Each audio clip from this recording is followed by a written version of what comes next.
Okay, folks, welcome to the Conservation Commission meeting of October 5th, 2021. The first item on the agenda is for minutes review and approval. I see that June, of those listed on this agenda, I see June 1st in here. Yes, I believe June 1st is done. Okay. Has anybody had a moment to look at them yet, or no? I didn't think there was anything new. I didn't think there was either. I just see June 1st now. I have not reviewed any of them. Right. So I'm going to suggest that we continue approving minutes till the next meeting. And Sam, can you just, if any do get completed between now and then, beyond the June 1st ones, Yep. just let us know, and then we can come prepared to approve them. That will take us to the public hearings. Tom Hughes has a hearing in Newburyport this evening as well tonight. He's doing via Zoom from his office. So the first two items on the agenda, Tom is representing those two. So we're going to put those to the back of the agenda and wait for Tom to hopefully arrive in time. So as such, we are going to start with Barry Kaplan at 5 Devoli Way, DEP file number 050-1366, a continued NOI to raise an existing single-family house and construct a new one that is on pilings. Existing native trees will be moved or replaced and existing beach grass will remain. Do you want a chair? No, I'm okay, standing. Okay. Good evening. Michael C. Camp Environmental, and I'm here representing Mr. Kaplan for the project. We met, I think it was 2 weeks ago, and there was one outstanding issue that particularly one commission member was concerned about, and that had to do with the breakaway walls in the storage area and in the stairwell going up to the living quarters. So I understand that for one thing, the commission wanted the building inspector to weigh in on that issue. Yes. Sorry, we're going to mute. Brian, can you mute yourself? I think that's you making noise. And I don't know how to request you to mute yourself. Alright, let me know. There you go. All set. Okay, so I know that you were concerned that the building inspector hadn't weighed in, so I believe that Samantha has talked to him, and I believe that we meet all the building codes, and that the only concerns would be concerns that the commission might have, which would be, does it meet the standards that you usually impose on buildings that are lifted up? And one of them is that you have to be 2 feet above, anything has to be 2 feet above the surface so that sand can blow. And we meet that with the exception of the steps in the utility chase. So the issue of the breakaway wall from an environmental standpoint, I believe would be, number one, I don't think that the issue of flood storage is important on the coast. However, it does not impede any flood storage because the breakaway walls are designed to give way when they're hit by a flood. And then the other issue would be, do they break off and cause damage to other properties or to the environment? And the answer is no. They're attached at the top. They break away at the bottom. I sent a graphic today. I don't know if you've had a chance to see it, but I have a paper copy of it here if you'd like to see it. Yeah, Is that what you're looking at? Yeah. I'm And sorry, I'd be happy- I didn't have a chance to print it out, so we don't have that in the file yet.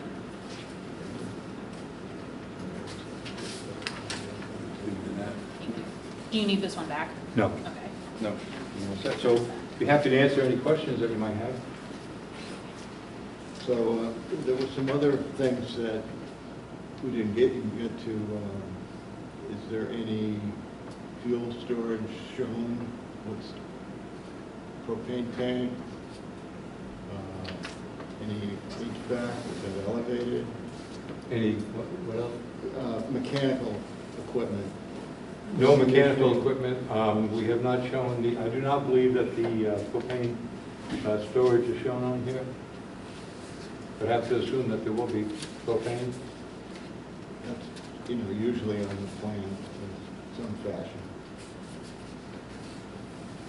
I'm afraid that didn't come up at the last meeting. No, I know, we got off Yeah. on, Yeah. we were off on something else. Yeah.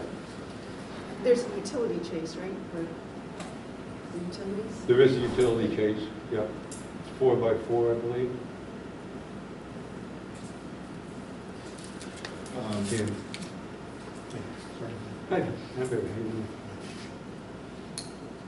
And so we're just going over the issues, and they brought up the issue of propane tank, which we do not show on the plan. However, that's a fairly standard component, and if you would be willing to close the meeting tonight and then contingent issuing the order of conditions when we have an amended plan. I believe that the tank would be suspended on posts, and it would be strapped so that it could not move. And I've talked to I have some experience with the design, and that seems to be the most secure way to put it out there. So I'll be happy to. Yeah, I mean, maybe just add that to the plan, and I think, so another question might be the storage shed, whether that has to go up 2 feet. The storage shed is, Being moved, right? yes, it has to be up 2 feet, you're right. If it's going to be moved. So we can condition that as well. Okay. Reasonable. I was satisfied with your questions, Steve. I was saying that Dan's questions from last hearing, I didn't have anything in addition to them, so. I can go into that if you want, but I share with Samantha is Appendix G of the State Building Code. It's just about floodproofing in the coastal dune environment, and it says no enclosures. I'm sorry, It says no enclosures. So you're saying that? I don't, what I'm saying is, I don't necessarily believe that building inspector may be incorrect. Is the enclosure below the 100-year flood elevation? Yeah. Or- oh, it is, okay. And we have a full set of architectural plans, and we were supplied some for the meeting, the last meeting, and then they were taken away. They're not part of the file, so. they are in the file, the original file. Let's take a look then. So, Dan, are you saying that the advice we got from the building inspector, you think might be contradicted I in mean- Appendix G? Well, it can contradict the Wetland Protection Act too. Yeah. Have you looked through this, Karen?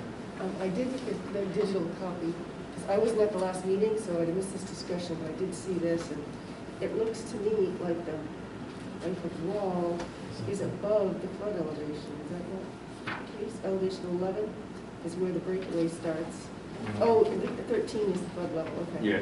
I see, okay. Yeah. So, my concern is, the whole point of going up on pilings is to become compliant with floodproofing standards, FEMA standards, all that kind of thing. These enclosures underneath base flood, I just get, we approve this, the next guy will come with even bigger enclosures. And I think there is some, sound reasoning why those are not very good to have. It might accelerate flows, it might be, some erosional activity underneath the enclosure. I have a hard time believing that. I don't think we've ever approved anything quite like this before. So, I'm just sort of reacting, it's not, Well, it's designed to allow the floodwaters to enter the building. Well, there are two separate things, if I could jump in, to just expand on what you're saying. One is the, compliance with building code and flooding. The other is the coastal dune standards, and the coastal dune standards are intended to allow the dune to migrate. And so we've always had 50% or more open underneath the building in order to allow sand movement.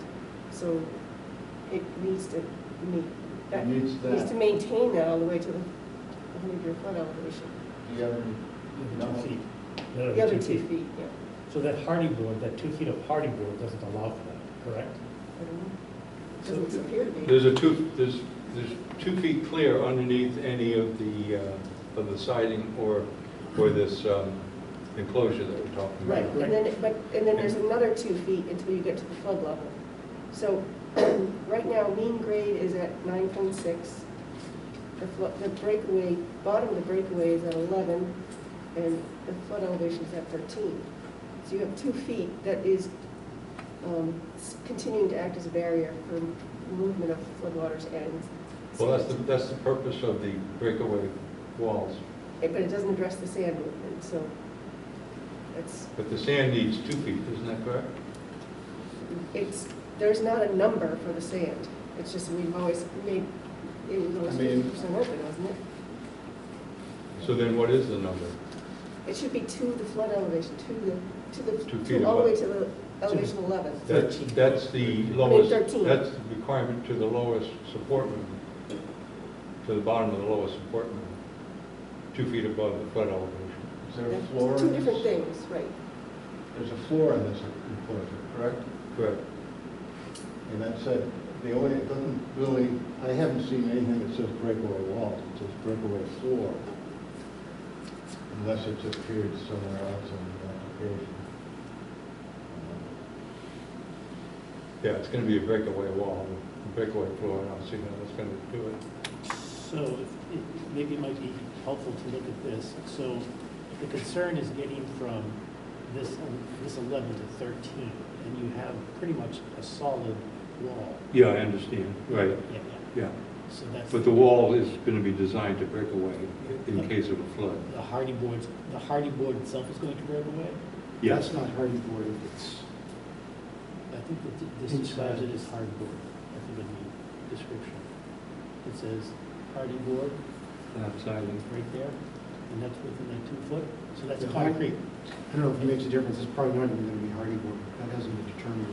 Gotcha. It's probably gonna be a solid vinyl, which is lighter weight. It would be easier to meet that standard. It doesn't serve any structural purpose, then, is that No. correct? Yeah. So conceivably, we could condition it that everything below elevation 11 has to be open, there are 50% at least minimum open. 11 to 13. What did I just say? I meant 13, thank you. No problem. I understand the bylaw, I mean, this is a situation where we're improving the property so much, we have a solid house with a foundation, and I know you get that. I would hate to think this is establishing a precedent of any kind for anybody to do anything larger. It was always my understanding from the beginning of the design process that unheated storage space was allowed, even PIOD, because when you're elevating a house, there's so many limitations, you need a place to put things. And this was designed to meet that idea. So I guess I'm just asking you to approach it with that understanding. Yeah, I think that's understood. We appreciate that too. Sorry, we're just trying to sort out whether or not it actually meets the code or not. That either, Aren't all the other houses on pylons open underneath, like you can park a car underneath, but there isn't a wall. right. I'm trying to think about the ones. And I mean, I think it's, it's this were anywhere but on the Berry Beach and dune system, you know, inland, in an A zone, all that's very common. You know, flood fence, sprinkler walls, that type of thing. It might be a little different on the dune system. So is the fix to this just removing 2 feet below this so that it comes to the 13 foot? Hmm? So how is that for Have to raise resolution? the house up. So- Would have enough headroom in that storage. The house can't go any higher. No, you're not raising the house. No, you Just a breakaway wall. right, so this wall is just 2 foot, you just remove the lower 2 foot. And then it just starts 2 feet higher, so you have the remainder of this, but this section is not there. But then you wouldn't be able to stand up in there. Well, You no, can no, change no. the height of anything Huh? underneath it. Yeah, you can have this open. Let this be open. You have your height that you want. Just let that. Oh, just have the walls open? Yes. So there's free passage. That's the concern. It's a compromise. Is that, Dan? I mean, yeah, Then you wouldn't need the breakaway wall. I mean, you might not have, even, I can see your intent is to have usable space. And one plan we saw said, didn't say storage, it said workshop or something like that. That was the plan, it's since been changed on the final plans that the ZBA approved. But that's not the intention of raising the houses. The intention of raising the houses is not, that's why we're limiting the utility chase to only 4x4. So you don't have structure, you don't have Yeah. usable space. That's not what the intention of the bylaw was. So, I mean, you'll make a believer out of me if there's nothing below this, basically. But there would be a floor, but there'd be an open space along the wall, is Yes. that what we're saying? Yes. I mean, there's all kinds of ways you can do the floor too. I mean, it could be through floor decking, it could be, basically you're building a deck underneath the elevated structure or something, With a three-quarter wall, not all the way down to the floor. Yes. 2 foot above. I think what we have seen is people will put a shelf just above base flood. So there's still, lowest structural member and all that. And then they just walk in at grade, store Store their stuff stuff there. on a little mezzanine thing. And, that's what I think we've seen before. And think about If we it. can make that work, then that's what we need to do. Can we do that with the builder? Just make sure he can put it together that way. Yeah.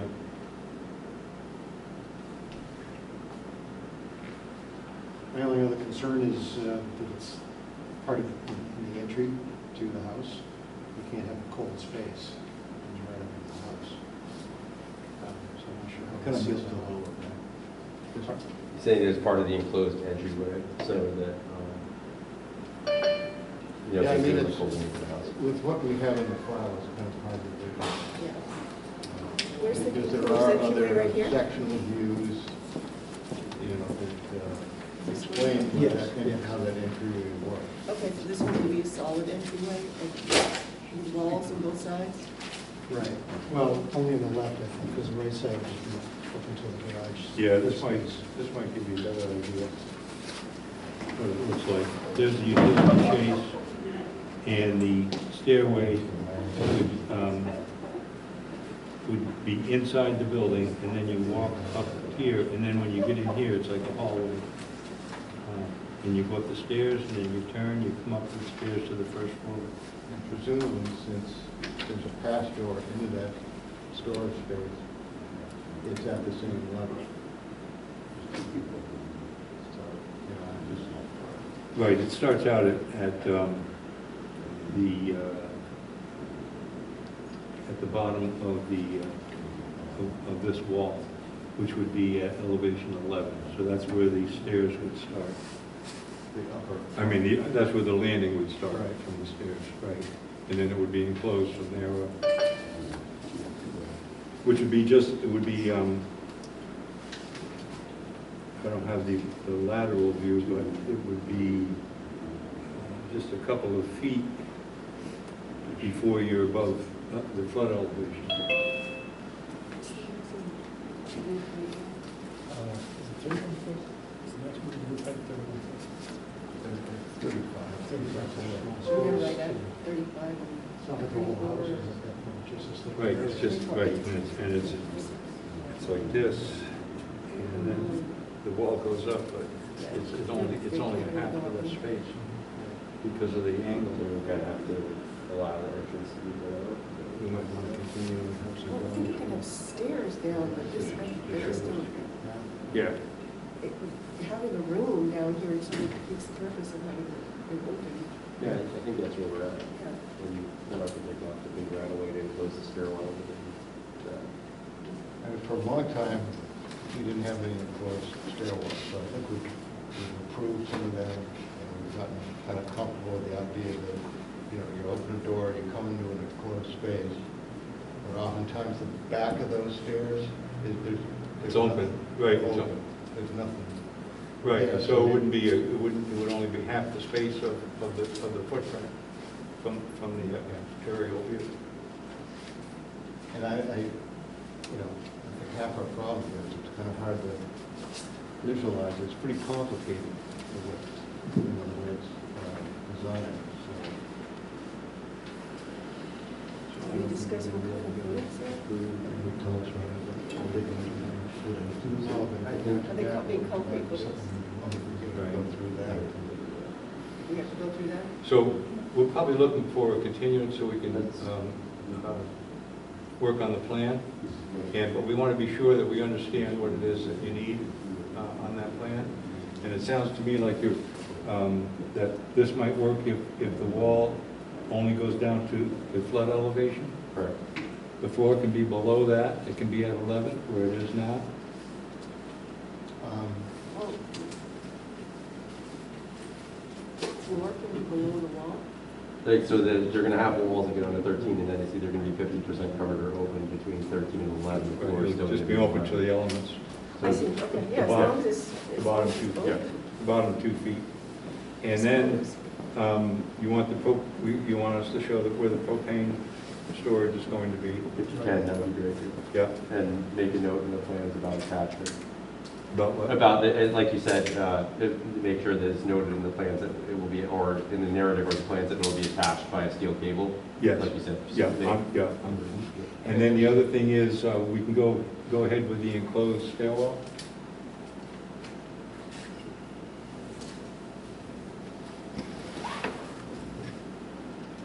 It's going to start at elevation 11, and then once the first 3 steps, you're going to be above elevation 13, and it's only going to take up half of that space, half of that volume.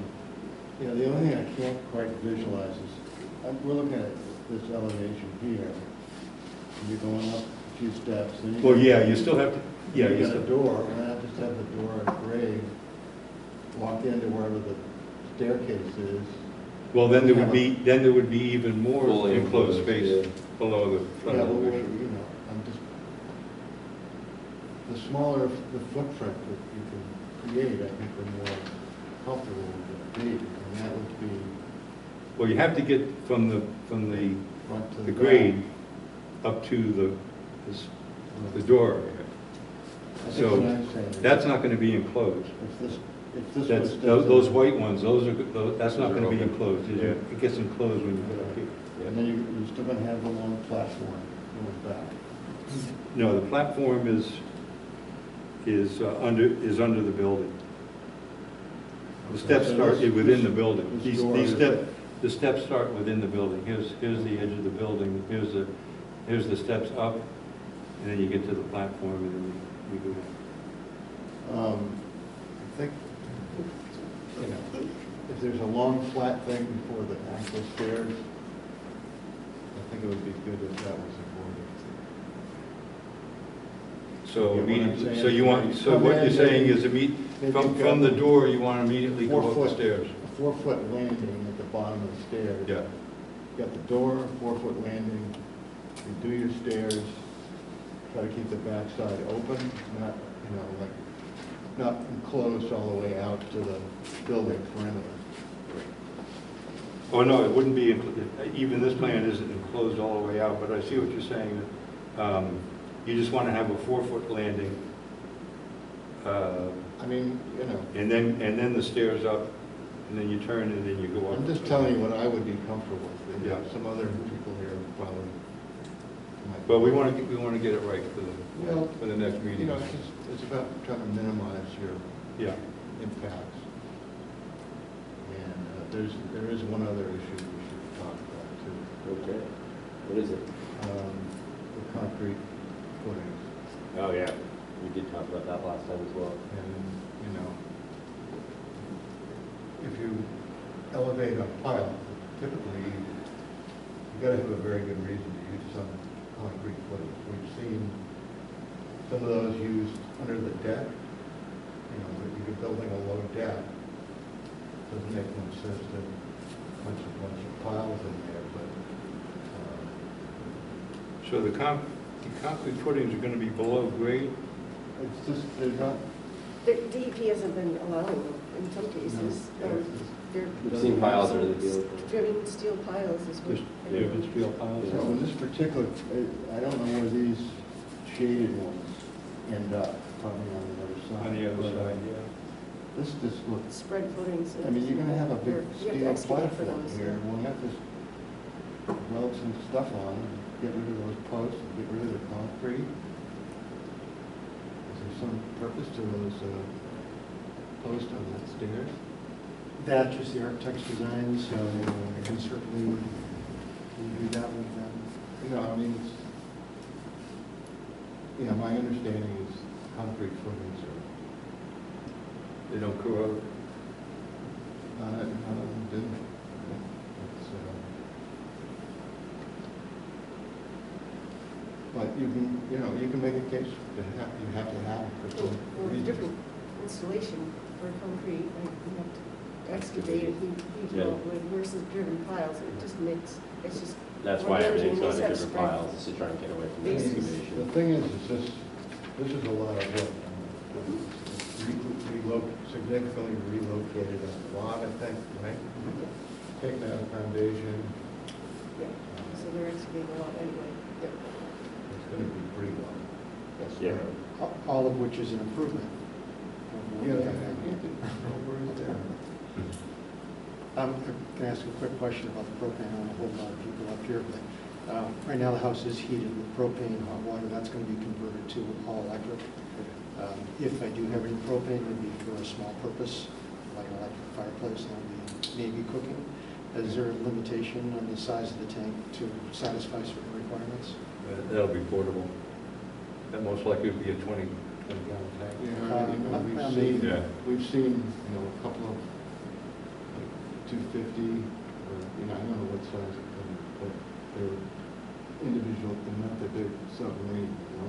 Yeah, that's what he's talking about. Yeah, Just- right now I have two 125s. If he's going to have electric heat, he's not going to have a big propane tank for, Yeah.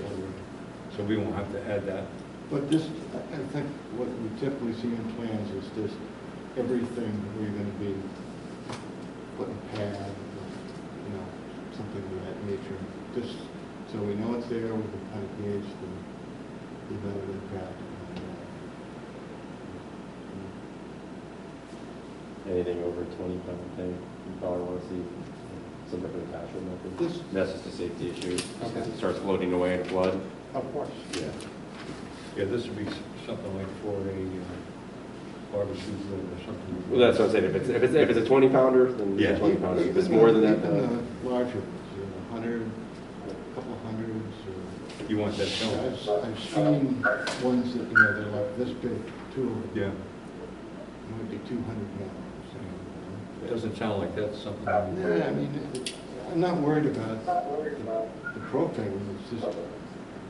if What it's you gonna see- sit on. Could see where it's gonna be Yeah. located on the plan. You know, what kind of, you know, to show a pad of some sort. Can pads be permeable? Because you can have a solid platform of water to easily flow through. You need enough concrete so the thing won't float. It seems like the best way people have been doing it as far as like minimizing insulation and pads and all that is just building like a little deck that comes off the side of the house. Then you can put, a smaller tank and make sure that your company's gonna be okay with building it by a ladder. It's there, it's attached to the house, it's on a little deck on the side of the house. And that seems to be the way I've seen most architects handle it now. Well, there's an existing patio that's going to remain. Yeah. Yeah. Or, whatever, just have it strapped down. And Are you still got more? this was going to, do we have a really, detailed revegetation plan? No, is it a revegetation plan? I mean, You have a planting plan? Yes, the landscape plan? Yeah. Does that That was- include the that was driveway and included. everything? That was included with the. Yeah, it's on here, page 24. I mean, if take a minute to just sort of review that, make sure. Well, it shows the shed being moved, the house being moved, and the existing patio remaining. Yep, so I think that Mike, I don't see any problems here, but it would be conditioning that, just because you have generic, like, new shrub, plant a tree, is that we're gonna, what we typically do is just condition that it has to be something on CZM's coastal vegetation list.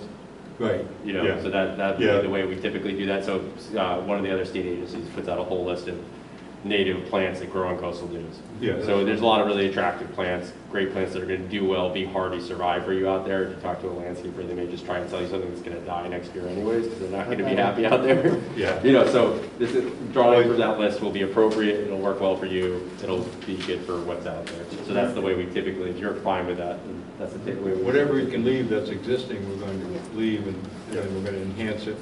Absolutely. I've just seen like, With natives. new Yeah. stuff, so it's just, we'll just condition it, that list will be included, and you guys, and go from there. This look good to you, Rick? Yeah, I mean, it doesn't give any species, but Right, it that's- just seems fine. It's just, we're not, it doesn't look like they're proposing any lawn areas, and that's really what we're concerned about, so. And all the area of beach grass is going to remain. Yeah. And that's a significant part. I'm going to check in on our commission members on Zoom. Brian, Frank, either of you, Frank, you go first. I see you reaching for something. I have no problem with this. All right, thank you, Frank. Brian? Yeah, I think I might need to just bail if you've got the numbers, because I couldn't follow the conversation in any meaningful way. The audio is all over the place. So I have no idea what happened. So I have no comment. We are continuing, and I'm going to ask you, I think, just to preserve Mr. Kaplan's quorum, just go back and review the YouTube when Sam puts it up, because we're going to continue, and we'll need you eventually for the vote. How about if I call him? Yeah, I think I'll do that with the minutes, because the YouTube will have terrible audio as well. Is it just going to be the source audio I'm getting? No, it's not. It's going to be off the video. It's going to be off the camera. It'll be okay. But okay, no questions for Brian. We'll sort out the technical glitches, but hang on till the end of this and we continue it. Okay? Thank you. So everything is clear. Any questions? Yeah, I think so. Have it open on the bottom of the storage area, and reduce the size of the landing for the stairs. And the propane does not sound like it's going to be an issue. And I think that's it. Look at the pilings. The pilings. Oh, and the pilings. Yeah, I'm sorry. the Yeah. pilings. Right. Footings. Yeah, footings. We would like them to be pilings. If they could practically, if the architect or engineer thinks they could be pilings, they probably should be. Is there anyone from the audience who is here for this hearing this evening? No. Then I will entertain a motion from the commission. To continue to what date? I think, well, how much time do you think you want, Mr. Sidney? I'd say 3 weeks. So, 11/2. yep, so continue to the November 2nd meeting at 7 p.m. We will be fully Zoom by then. Yes. just so you know. Oh, is that right? Yep, A motion to continue to the 2nd of November. 7 p.m. Keep for a second. Second. We will do a roll call vote. Frank. Aye. Brian. I think I'm trusting you from before that we're just continuing. I couldn't hear. Yeah, continuing to November 2nd. Yeah, aye. Daniel. Yes. Peter. Yes. Mary. I don't think I can vote because I missed one. True. And myself, yes. Okay, thank you. Thank you very much. Thank you very much. Will I have access to that YouTube in case I need to review something? Yeah, they usually get posted within a couple of days. I know the IT guy is on vacation this week, so if it's not posted by the end of this week, check back in next week. It should be posted by then. And if either of you have any questions or need clarification on anything between now and then, please get in touch with Sam. Okay. We can take care of it. Thank you very much. Thank you very much. Thank you for your patience. Thank you. Yep. Here's 5 the Holy Way. Thank you. We want to go back to the regular schedule. We're going to Coughlin Shea Builders, 7 Larkin Road, EP file number 050-1360. To continue to interact to determine if areas within a resource area can be classified as isolated land subject to flooding, continued from the August 3rd meeting. That's not true. Sorry, I read that. It's continued from 9/21/21. They're both there. Hi. Hi, good evening, TJ Melvin from Millennium Engineering. When we were at the last meeting, the commission had asked that we add all associated buffers to the plan, which we've done. We haven't made any other changes since then, so I'd answer any questions. This was specifically about, I think, a really great concern about the 300-foot riverfront, right? Yeah, 200 foot, yes. 200 foot, sorry. Yep, so that's, You're happy with the way it was laid out? You catch that, Brian? Yeah, I was just about to ask. Do you need me for quorum on stuff? Because I can't reasonably vote. I think this is the only one that we do need you for our quorum on. So this is the 7 Larkin ANRAD. TJ has submitted the plans with the 200-foot riverfront. Mary is happy with the way that they have flagged that and put it on the plan. Okay. Do you have any questions beyond that? I think that was our one outstanding issue. So nothing has changed other than that. Correct. Right. Okay. Well, then in that case, it's okay. Okay. Mary's perusing the map with TJ. I'll let you know if anything changes that you can't follow. Mary? All set, Thanks yep. for being guide dog. You're welcome. Mary is all set. And So they're not sure, just so you, can you hear me, Brian? No, he You can't can't. hear me. So they added buffer zones and riverfront area, but nothing to the 2 isolated wetlands. Okay. They added buffer zones to the riverfront area, but nothing to the 2 isolated wetlands. Okay. So no, again, no changes there. And the version in the Dropbox is that the most up-to-date thing? They should be, yes. Everything, I believe we got the newest versions of this. What's the date on that? Usually the other end is there. 9/2. That's not going to be the newest one then. We haven't updated it in a couple, 9/9 is what I got. 9/9, Brian.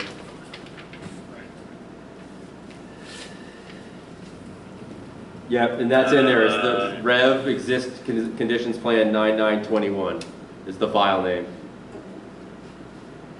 15 conditions.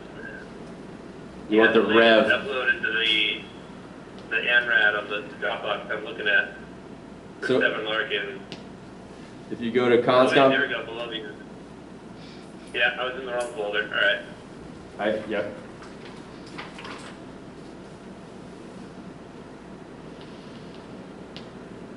All right, I see the buffers. Yeah, cool. All right. Any other commission members with any questions or comments? Anyone from the public here to talk about on this? No. Then barring any future commission comments, I will entertain a motion on this ANRAD. I make a motion to approve, to issue an order of resource area delineation referencing the plan revised through 9/9/21. Second. All right, we will do a roll call vote. I think Frank has to abstain. So Brian? Roll call vote to issue the order. Yeah. Yep. Are you asking me to vote? Yep. Okay. No. That's the issue. Yes. Yes. Yes. And I vote yes. Okay. Thank you. Thank you, TJ. So Sam, that'll include BEW, Riverfront area, and in non-jurisdictional areas, but there's no category for that. We just have to write it in. Thanks, TJ. Have a good night. You too. TJ, these aren't yours, are they? I forgot to ask. No. There. I just ask that you guys speak into the microphone as clearly as possible, because I agree, we're having trouble hearing clear audio. Do you have a setting for omnidirectional on that? What? Masks aren't helping. Yeah, I'm sorry. I don't have a super great laptop, and unfortunately You're coming this. through loud and clear now, you were really muffled before. Yeah, so Yeah. Frank, I'm checking to see if she has an omnidirectional setting on the microphone rather than just the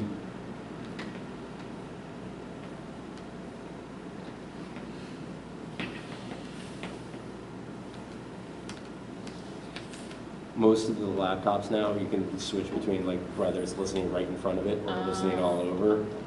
Yeah, I'm not seeing that, unfortunately. Yeah, Ben and I are going to come in pretty clearly for you guys, but Oh wait, no. past Ben and I, it's probably going to be a little bit difficult to hear, and I apologize for that. If you don't need us for a quorum, I mean, we're just wasting time. Ben can't be the seeing eye dog for both of us, or he Do can't we be need him for we need Brian for quorum for you. Really. That's been It's been re-advertised, re-notified, so as long as the 4 of you are here and you guys vote on it. but one question I've got is, could you just put them on speakerphone? Yeah, And- Brian, I'm I gonna mean, call that's you. That's an option. And Frank. Just keep the screen so they can see. Yeah, okay. So Frank, I don't think we need you for quorum for anything, so if you want to knock off early, you can. Brian, we're probably going to wrap up Zero Pine Island tonight. If you would like, I can call you and put you on speakerphone so that you can be part of that. You can keep the video running and you can be on speakerphone and you can say something on the Zoom or something if you want me to unmute you. Yeah, that'd be great, thanks. Oh, Frank, you want to stay on too? I was saying that you could go, but Brian might want to stay. Frank is I'm gonna eligible go now on on Zoom, but Pine if Island. you give me a call, I'd like to hear the conversation. All right, have you sent me do I have Frank's phone number? That's the next question. Yeah. Do you have it? I don't know. I'm checking right now. So I can call one of the 2 numbers. Yeah. Could you put, can he chat? Or no? Okay, Frank, can you email me your cell phone number, please? Sure. Thank you. What's, okay. You should have my email. I do. All right, thank you. Yep. And Brian, I'm going to call you right now from my cell phone and put you on speaker. Okay? All right, so then I've got the Zoom on the phone. I'm gonna hang up from the Zoom. Okay. Thank you very much, everybody, for. No problem. Yeah, like I said to a couple of you before we started, this is not our typical meeting location. Zoom will be much nicer. Yes, we are, after this, we are going back to fully remote meetings, Yeah. so things should be a lot smoother after this.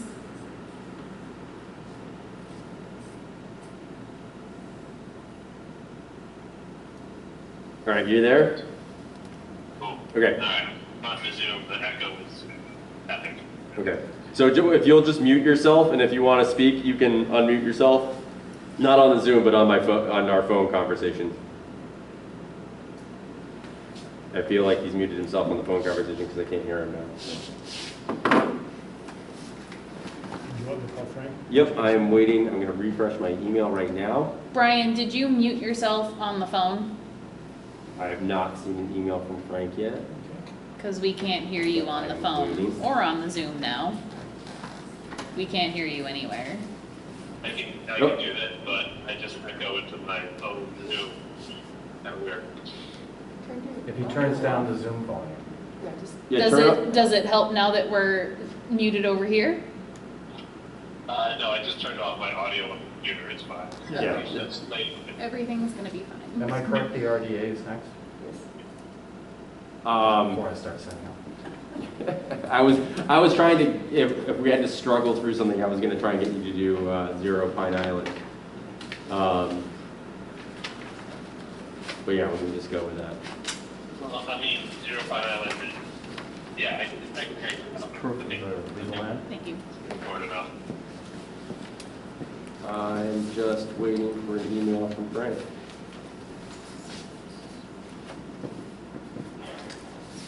Frank can't do 38 Old Pine Island Road anyways, right? No, it's a new. It's a brand new one. Never mind, never Yeah. lie. Sorry, too many things going through my head, Tom. Why don't you put that in the Pine Island folder? That's the proof of mailing and the proof of legal land. Get that one. Okay, this is for 0 Pine Island.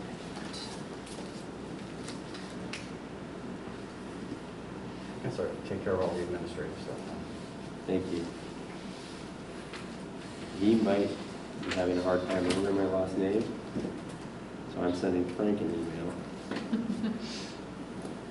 Hopefully that gets us going. Do we want to wait for Frank, or do we, let's just proceed with 38 Pine Island Road? All right, let's go with 38. And Okay. Tish, let me start with. Getting my part. All right, so this is. Susan Finneran and Virginia Sykes, an RDA, to remove the existing paved driveway and reconfigure a new driveway constructed with pavers, a portion of which will be converted to patio. Tom Hughes with Hughes Environmental Consulting. With me tonight is Susan Finneran, one of the owners.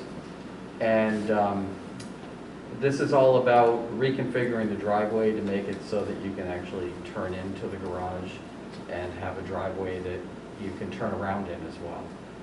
So what we have here is there's a salt marsh boundary.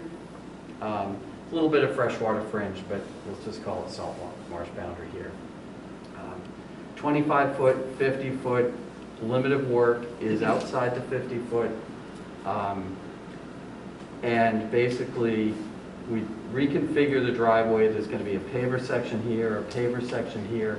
The paver sections can be pervious. I confirmed with the contractor that we can do those pervious, so we're willing to do those pervious.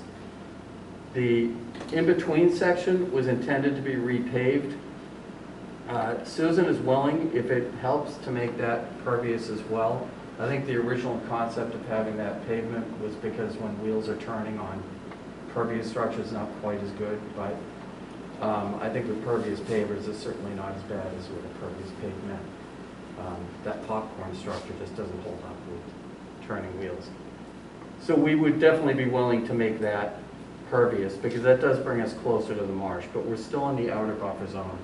I met Bill Holt on this back earlier in the spring. He thought an RDA would be fine for this. This was within an area of existing lawn.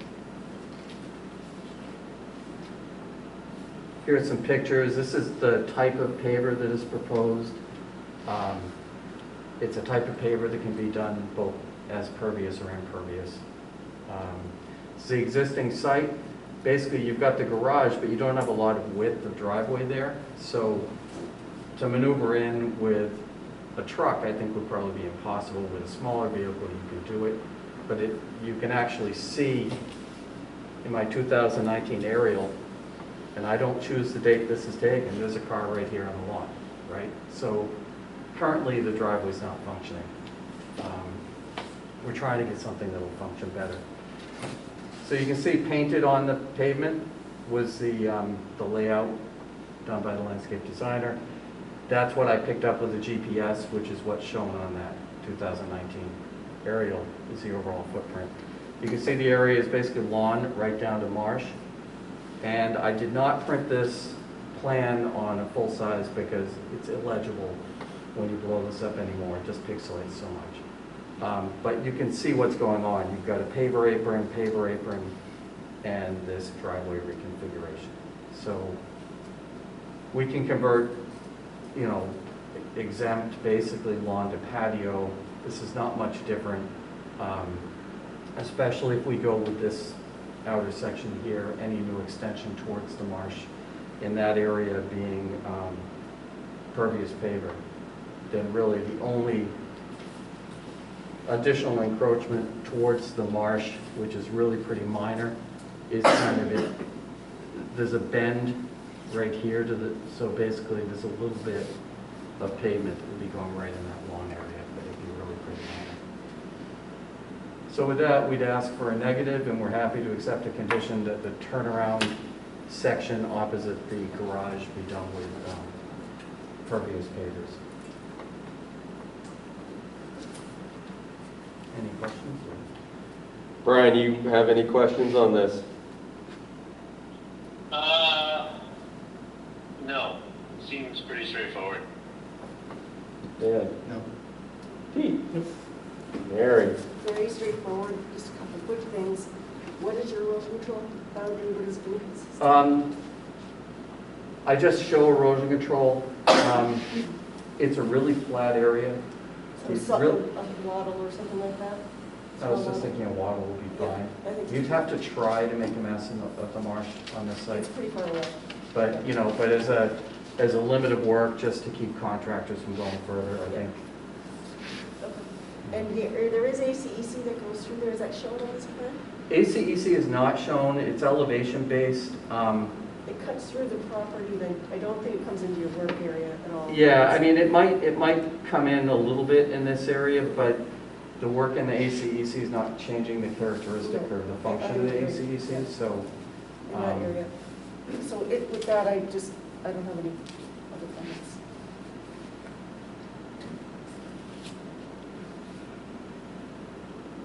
And especially if we make that turnaround would be the only place where we could even get close to ACEC. Yep. And if we make that pervious paver, then the ACEC in that area is essentially performing infiltration and will continue to do that.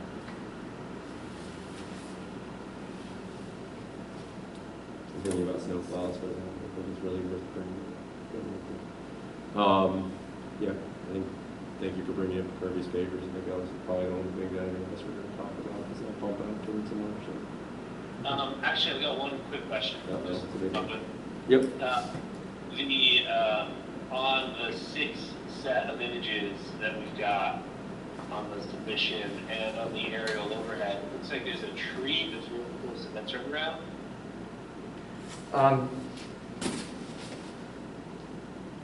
The tree is sufficiently far away that it's right about here. And so if this is 25 feet, we're about 15 feet to the tree. So and even if we're getting into a little bit of the root with just some surface scraping to make this work, I mean, the grade drops off a little bit from the drive, so it's more going to be a fill than a cut. We might be scraping loam to get that to work. We're not really into much of the canopy. If you look at the shadow of the canopy here, the rule of thumb is if you're at less than 25% of the canopy, you're okay. And we're certainly that. And for those pavers, you're not going to have to go down too far. Right. Yep. Yeah. Okay. Happy Brian? Yeah, I just wanted to make sure that, the tree is not going to fall in because of this or, blow over or anything. So it sounds like we're okay. Cool. Anyone from the audience that would like to say anything about this? Yes, ma'am. Just in case you don't know, could you start by stating your name and address? Yes, Linda Nielsen. I live at 22 Seaview Lane. I'm in a butter to Susan at the back of, well, we don't would show the whole thing on the back of her property, which is what, 7 acres. Yeah, it's a large property. It's a large property, and I guess I just don't understand why we have to encroach on the marsh when there's so much property that could be used for another patio. I just am a real conservationist, and I would hate to, you know, our marsh is so precious, and I just don't understand why it has to be this way. If I can try to answer that, Mr. Chairman. We're staying 60 or so feet from the marsh. Oh, okay. We're in the lawn right Okay. here. Mhm. So if you go into her driveway, what we're doing is right across from the garage. Right. In the lawn Mhm. is making a turnaround, so essentially you can pull in and you can get into the garage, which is really tough to navigate now. And you can also turn around. And where is the marsh here? Salt marsh is up here.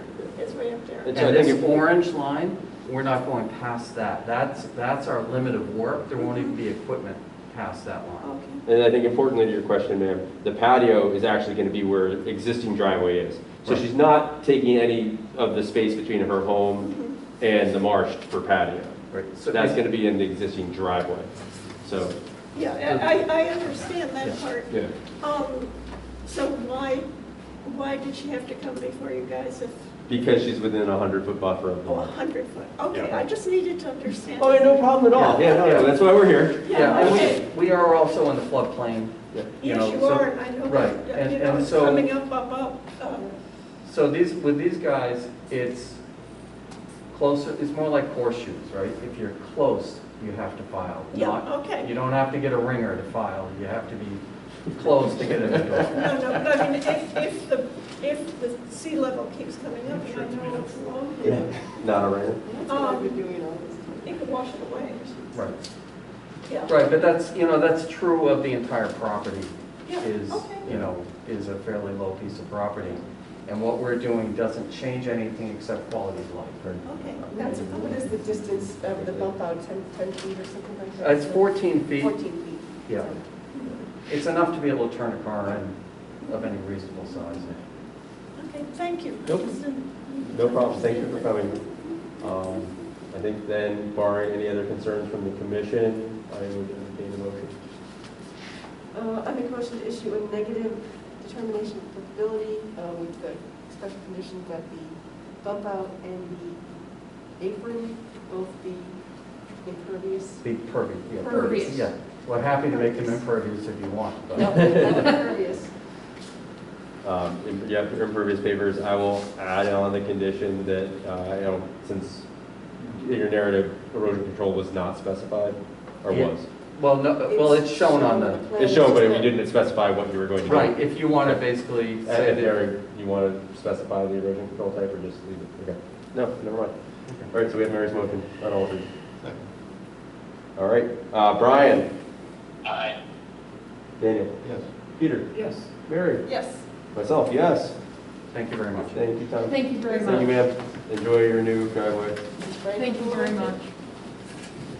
What's up? You have a, Sorry, Oh, he's coming up I have not seen an email. Let me double check by refreshing my Gmail. He's pretty good about this typically. He is still not emailing. So maybe he did take my suggestion to just knock off early. But for whatever reason, he's not emailing me.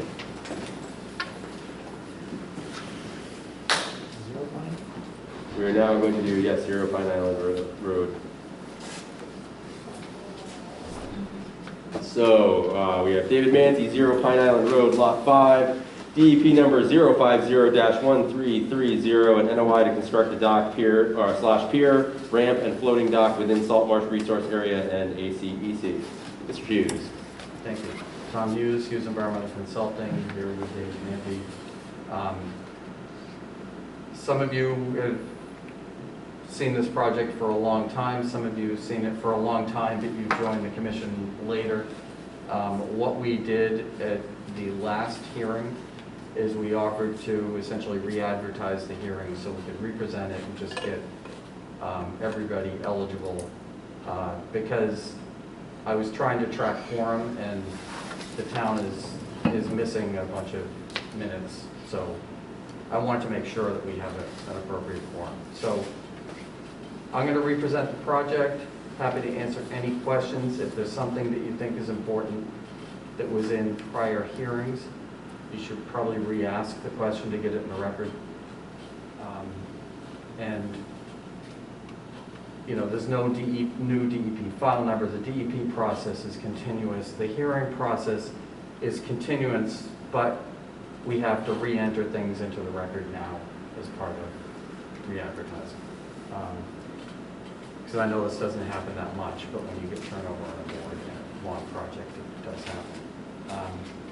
So, Mr. Manti purchased from the town 5 acres of salt marsh. 2 acres, no. 2 acres, but I think on survey it's bigger, if I remember right. But let's call it 2 acres, a big piece of salt marsh. It's only accessible with, there is an overland through the marsh walk, but we were reminded during the hearing process by abutters that we don't have permission to walk through the marsh to get to it. And Mr. Manti has been accessing it by boat. The problem is if he goes with anything besides a kayak, it's got to be nosed up onto the marsh, which is not the best way to access the marsh. Just a slight clarification, since we're doing this for the record. A abutter who does not own any of the properties, you would need to cross over to access that. Right. Suggested that you might not be able to access it. Okay. Well, It's, right, and there is no good way overland. yes, I agree with you. Right. Yeah. There's really no good way. If you know, Mr. Manti wants to go out and hang out on his property, fish from his property, there's no real good way to get there. What we have done is we are proposing, and this evolved through the prior hearing process, but what we're proposing is an L-shaped walkway which would attach to a walkway that sloped down with the grade near the bank, that also is narrower, that attaches to a 20-foot gangway to a relatively small 4x8 float, which is set on skids, elevated up in conformance with marine fisheries and Army Corps requirements. One of the things that we have offered to do in correspondence that was submitted prior to our last hearing is, in order to make sure that this just doesn't become a place where boaters pull up, tie up, and kind of wander through the marsh without Mr. Manti's permission, is there'll be a locked gate placed up here on the upper walkway section that will either be a padlock or there'll be a lockbox with a key, but either way, the code will be provided to public safety folks like the harbor master, police, fire, and to any legitimate sort of nonprofit or governmental research group. So there's Greenbelt, there's U.S. Fish and Wildlife. Those folks we would give it to. Audubon is out doing pepperweed spraying in the marsh. We give it to them. So if anybody had a legitimate reason for, to make ecological improvements out there, we would give those folks access to use this. Most of the time, Parker River folks go out and kayak, and there's only a limited amount of equipment you can bring with you to kayak. So if this made management of their land any easier, they could perhaps use it for the same Greenbelt or Audubon doing pepperweed spray. So we're trying to make sure that we're not creating additional impact to the marsh beyond Mr. Manti visiting the property that he's going to do anyway. And the structure will be supported on 2-inch helical posts. And the project's been reviewed by DEP. The DEP issued some comments. We reached out to DEP. DEP then revised those comments and communicated them to the conservation agent, that basically if we kept the post 2-inch and if we had the 1.5 to 1 elevation on the structure, that they would be okay with it. One of the other things I haven't mentioned is we are also not only doing 1.5 to 1, but we're also using through flow decking, trying to make this as sensitive as possible. We're also not building stairs. We'll basically use a removable ship's ladder to get down to the marsh. Again, trying to keep the footprint as small and the impact as small as possible. The piles, when they're set, will be field adjusted out there to try to get in between plants. This is an area where there was some pepperweed and some high tide bush, and it is not dense spartina. There is space between plants. So we would be able to certainly minimize, if not eliminate, any direct vegetative impacts for putting this in. All the materials, any kind of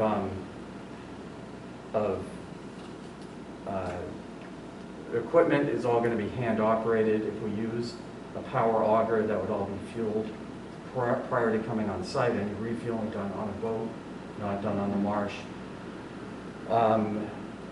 Try to pre-cut as much as possible. We would basically make sure that there is no sawdust on the salt marsh, during construction. Certainly no cutting or trimming of PT, not without temporarily placing a tarp down and picking it right back up.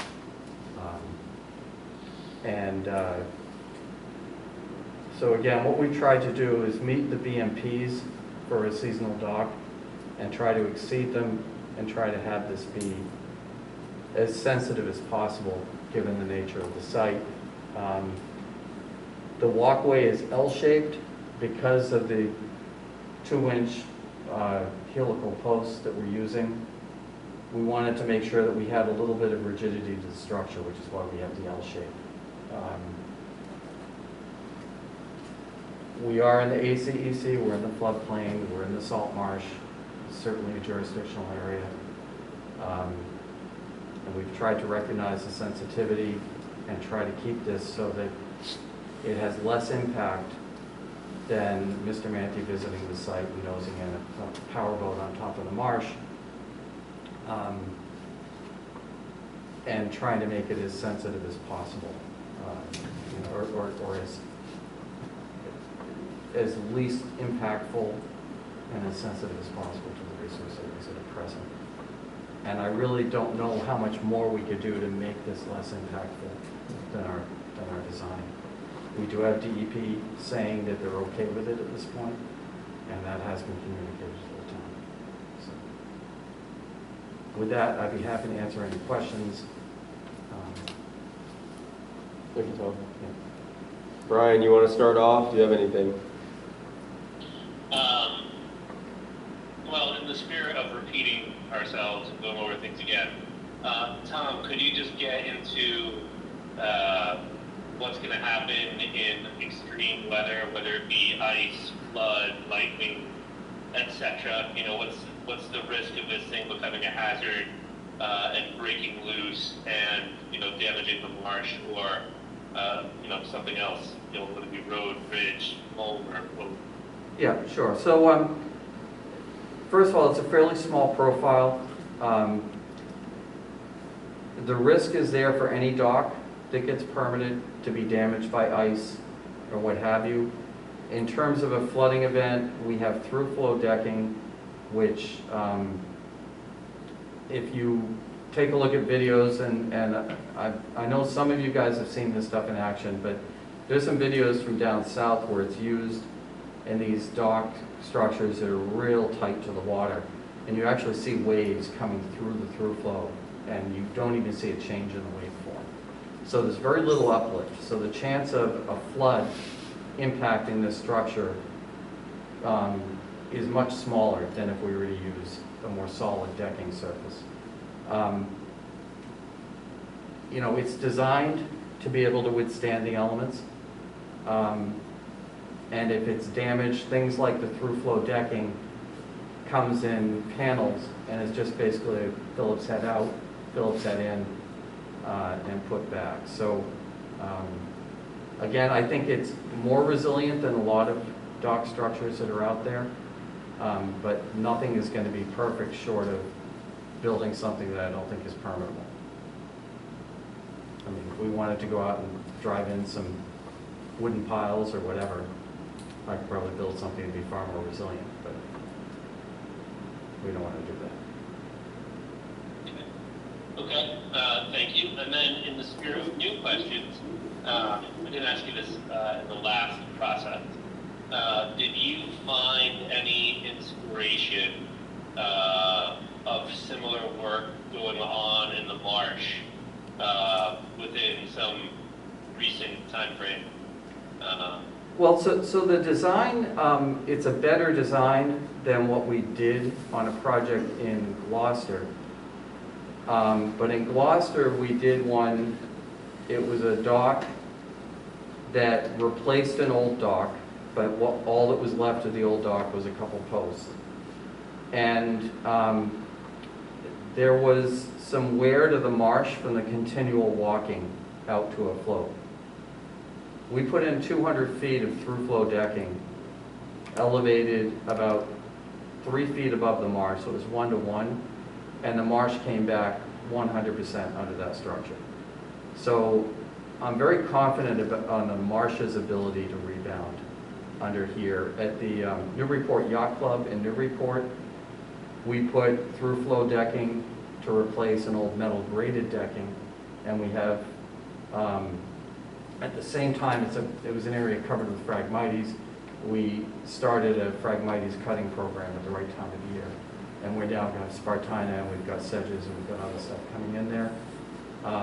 So I've seen the success of Spartina, of through flow in salt marshes, allowing things like Spartina and 3-square and other stuff, to come back. And so I'm pretty confident that we're not going to have any adverse effects on vegetation or productivity from the structure, given the design, both the 1.5-to-1, which is based on marine fisheries and NOAA's research of structures that have been built exclusive of decking, and the addition of the through-flow decking on top of that. Okay, and then last question, again, mostly a repeat. Could you go through the list of agencies that you reached out to for a letter of feedback, and then the one that you didn't, and the why on that letter that you didn't go for? Okay, so marine fisheries and natural heritage, it's within natural heritage habitat and it's within marine fisheries habitat.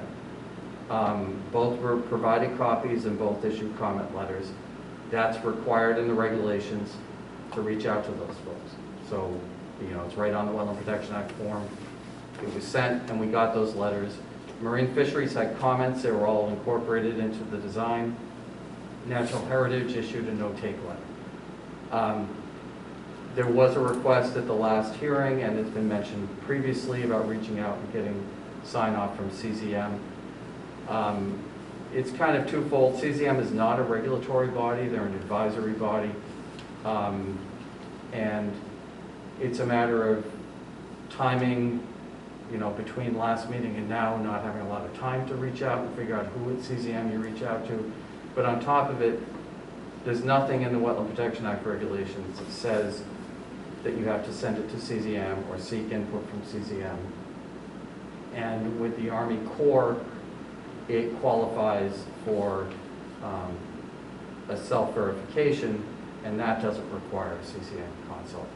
If we were to have done a bigger structure or a permanent structure that also was bigger, then we would have had to go through a different process with the Corps, and that would have involved CCM, and they would have a formal role there. Okay, thank you. That's enough from me. Thank you, Brian. Dan?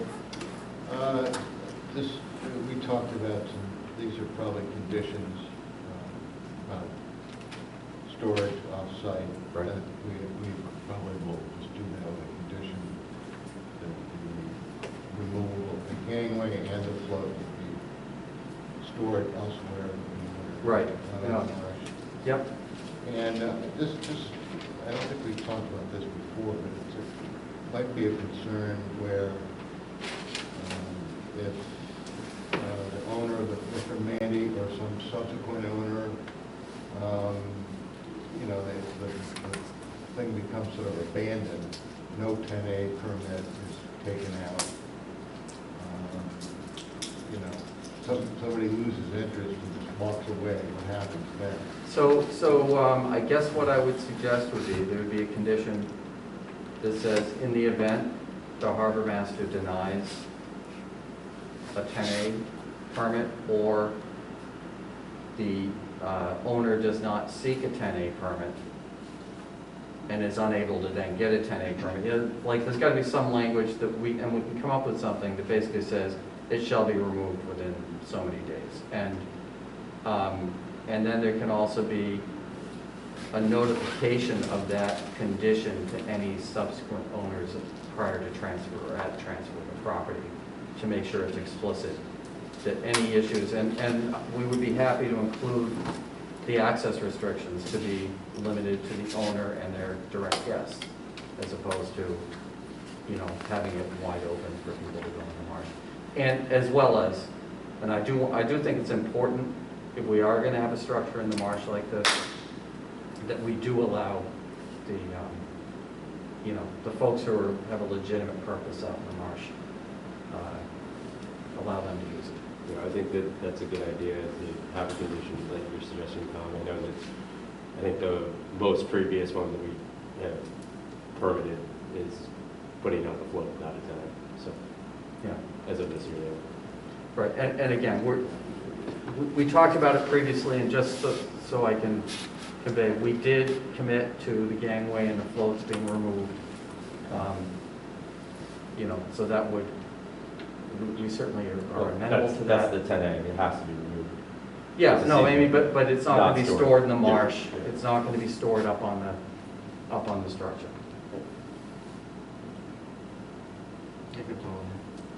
Pete? I don't have anything, thank you. Mary? Okay, I have a question. Oh, goody.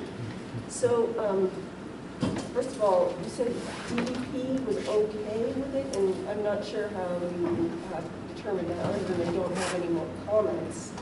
Because they're not actually giving their blessing to it, they're just stopped providing comments, is that? No, I think they've actually conveyed. Samantha? So I spoke with the reviewer for this, and Which is who? Kyle Lally Okay. at DEP, and essentially it was with regards to the 401 water quality certification. Okay. So basically that the certification wasn't going to be required so long as they complied with those regulations, and that was the 2-inch steel pilings, and the Spacing. yes, yeah, the 1.5 to 1 ratio, yeah. Okay, so and they're they- commenting on the 401. Right, so they said that it wouldn't be required as long as those Okay. standards were met. Okay, So thank you, that's helpful. And then DMF, what were their comments? Division of Marine Fisheries? So their comments were related to the float being elevated up above the substrate, Yep. which we've done, and the walkway being 1.5 to 1. Did they have any concern with time of year restrictions for construction? I don't believe so. I don't It's have just a that letter seasonal- memorized, but we're certainly willing to Okay. include any time of year restrictions that are recommended. Are there, have you done any investigation for shellfish habitat within the location where the float is going? It's in the middle of an ACEC. It's in the middle of a mud flat. I'm assuming this is shellfish habitat, which is Okay. part of the reason Marine Fisheries is putting it up. You haven't We're done a not trying to specific shellfish rebut survey. any presumptions about the value of this Right. parcel or the creek in which we're I'm just trying to proposing to put this. get all the information correct Yeah. here. So, and natural heritage, it was listed for what species? The ACEC itself is listed for a bunch of stuff. No, I mean, this But, location, I is it don't turned? know. I don't know. I'm not sure. Well, they said there was no endangered species on that parcel of property. oh, Yeah. But that area of the marsh, I mean, as you know, there's a It's number gonna of be- species. right. You might even get there at sturgeon in there at a high tide. okay. But you know, lost on his way to Haverhill. So, when you say that this project will result in less impact to the marsh than pulling the boat up onto the marsh and Rosewood into the marsh, that's already not allowed. So that's an activity that is in violation if you do that. So saying that this is less impact than something that's already in violation is kind of Well, disingenuous in the sense that you can't justify this because it allows you to not have a violation. So what I'm concerned about, basically, let me just boil it down here, is that you're trying to construct a structure on a resource, and a sensitive resource, from another sensitive resource, because you have to come into it from the water. And I'm assuming you're going to have to climb up and down that bank numerous times to bring in materials, equipment, and people to build the thing. So there'll be damage to the surface of the marsh and the bank itself during construction. It's unavoidable, just people traveling back and forth there. Once it's constructed, it seems to me to present a very attractive nuisance to people who are going to want to get access to it, regardless of whether there's a lock on it or not. And it's going to encourage people to walk on the marsh all around that area and cause a lot more trampling of that area of the marsh. You can see that all the other structures that are in the marsh, little cabins and temporary structures, there are footprints all over it. People investigate, they're curious, they want to see what it is. People want to dive off the float. So where this doesn't have, normally when you build a dock, you're building it from an upland area, and you can work from an upland area and come across and minimize impacts as you go, because you can work from the built portion of the dock and move yourself out. This way, this is unavoidable impacts during construction, and there's unavoidable impacts after construction. So even though the design of the structure can theoretically, if no one used it, allow vegetation to grow underneath it, and maybe the bank itself would restore. It's hard to say whether that amount of trampling in a really narrow area of the bank there would, how much damage that could cause. I just can't get behind this project. I don't feel good about it. I don't think that it meets the performance standards for no damage to the marsh. I think there's too much risk of damage during construction and after construction, so I would not be in favor of it. if I can address, people pull their boats up onto the marsh all the time. And I think there are ways of doing that at an extreme high tide. And I think I should probably show these pictures, right? Because I did during the prior hearings. This was around the time that we did the survey out there. And while we were out there, the water got up. It was an extreme high tide, and the water got up to about 8 inches. So we could actually float a flat-bottom boat out onto the marsh during an extreme event with the materials necessary. And I think when you look, still have to walk on the marsh. yeah, but Mr. Mante's going to walk on the marsh one way or the other. He owns the property, and he'll climb up the bank if he has to. If that's the only way he can get on the property. So I don't think it's disingenuous to say there'll be some impacts because a private citizen owns property in the middle of the marsh and wants to be able to access it. And it's unavoidable that there will be something, and I think that what we're proposing is less. The dimensions of this are all things that can be cut prior. I agree with you that there will be some trampling during construction, but I believe that those are temporary, very recoverable impacts. We could even probably talk about doing it during a time of year when the vegetation is dormant. The regulations don't allow for any impact to the marsh. It's salt marsh, so there's not any, there's nowhere that says a certain amount of temporary impact is okay or anything like that. You have to be able to construct it without impact. Well, but I think that what we're talking about is not killing the vegetation. It's stepping on it and bending it down. So what is that? We may differ on what the actual impact So is. Before, because I think you're just covering some ground you already did, and I get what you're saying, and I understand your reasoning. I have a couple more questions about the survey and how you Mary. determine. Just one second. Mr. Manthey, you did have your hand up, like Oh, you want to sorry. say something. Well, I was going to try to address them. I want to pre-build the frames, and I'll bring them in with a pontoon boat at high tide. Yep, I wouldn't go with low tide because the bankers are too high. yep, So I would put plywood on the marsh so that I could walk on the plywood and not on the grass. yep, And that's what I would do. I'd put my poles in first, obviously, using plywood to walk, to drill the hand auger the poles into the marsh where they should be. yep. And then bring the frames in without the flow-through decking to make them easier to pick up. And then I'll put the flow-through decking as I go, once the frames are all up L-shaped with the ramp and whatnot. And I would pick a time where the grasses are nice and green, fall, late fall, early spring, whatever, you guys would see fit. And I wouldn't obviously do it at low tide, I'd do it at high tide. I mean, I can't access my property any other way. I'm trying to spend all this money to do it correctly, but I can't see how you can prevent me to walk on my own property that I'm paying taxes on. I mean, there is a huge sandbar in front of my property that I know the duck hunters trample all over there during duck hunting season. Right. And I can't do anything about that. They're willing to So let me give you an hunt on my example of property there. what an enforcement action DEP took against a person in Rowley who walked on their marsh and created a maze. They created it like a meditation maze and walked on it enough so that you could actually see this, the footprints, Correct, but that's why I want to aerial build. photography.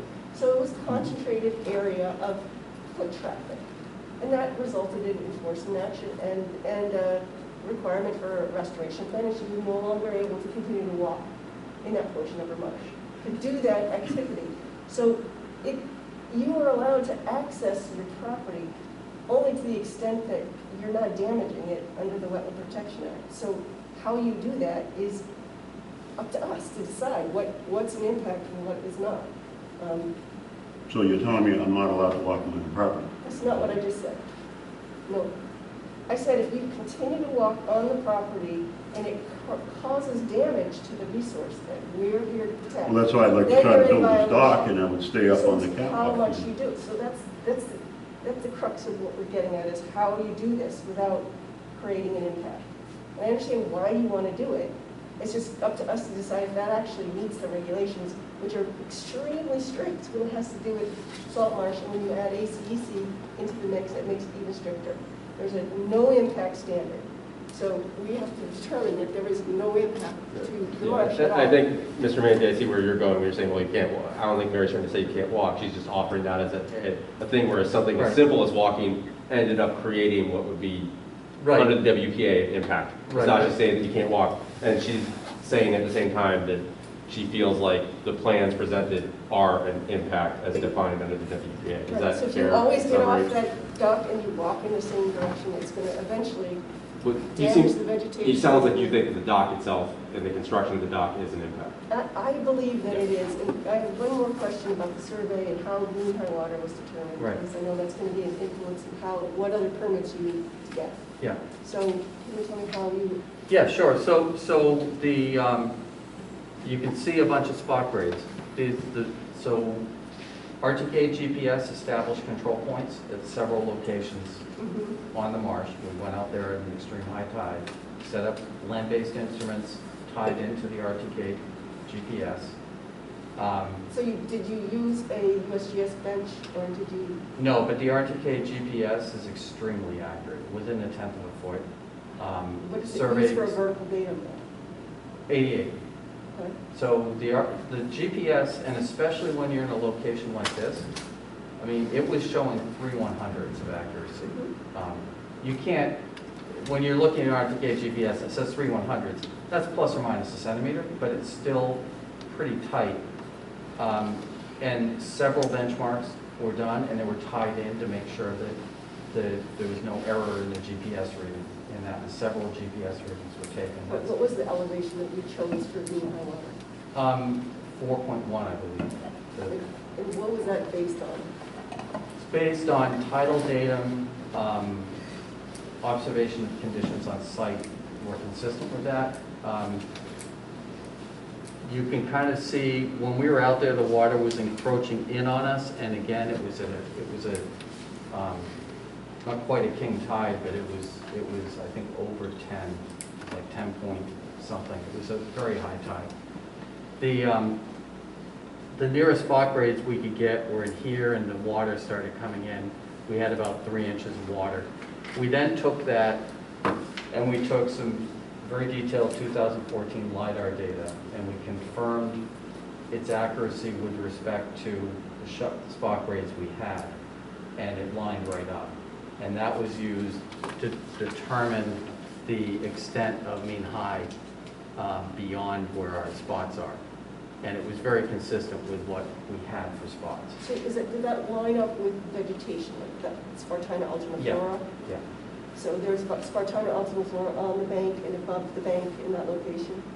There is Spartina in areas that are along the bank. There's also Spartina in some of the sort of lower areas. There's some salt pans on the site. In the area where we're proposing this, it was mainly high tide bush, but there was also some pepperweed, which is probably not there anymore because Audubon's now Mr. Manti gave permission for them to go out and treat. So we picked an area that was not dense Spartina for this, and so much as Mr. Manti originally sort of wanted to be out here with it because of the location of the creeks. Based on what I saw for vegetation and vegetative cover, that was the spot for it.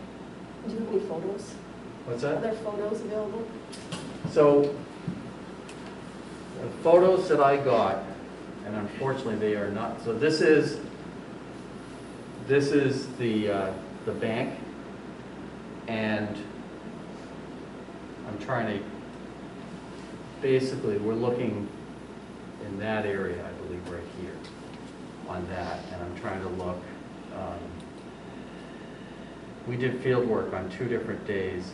This is, you can see how high the water is in here.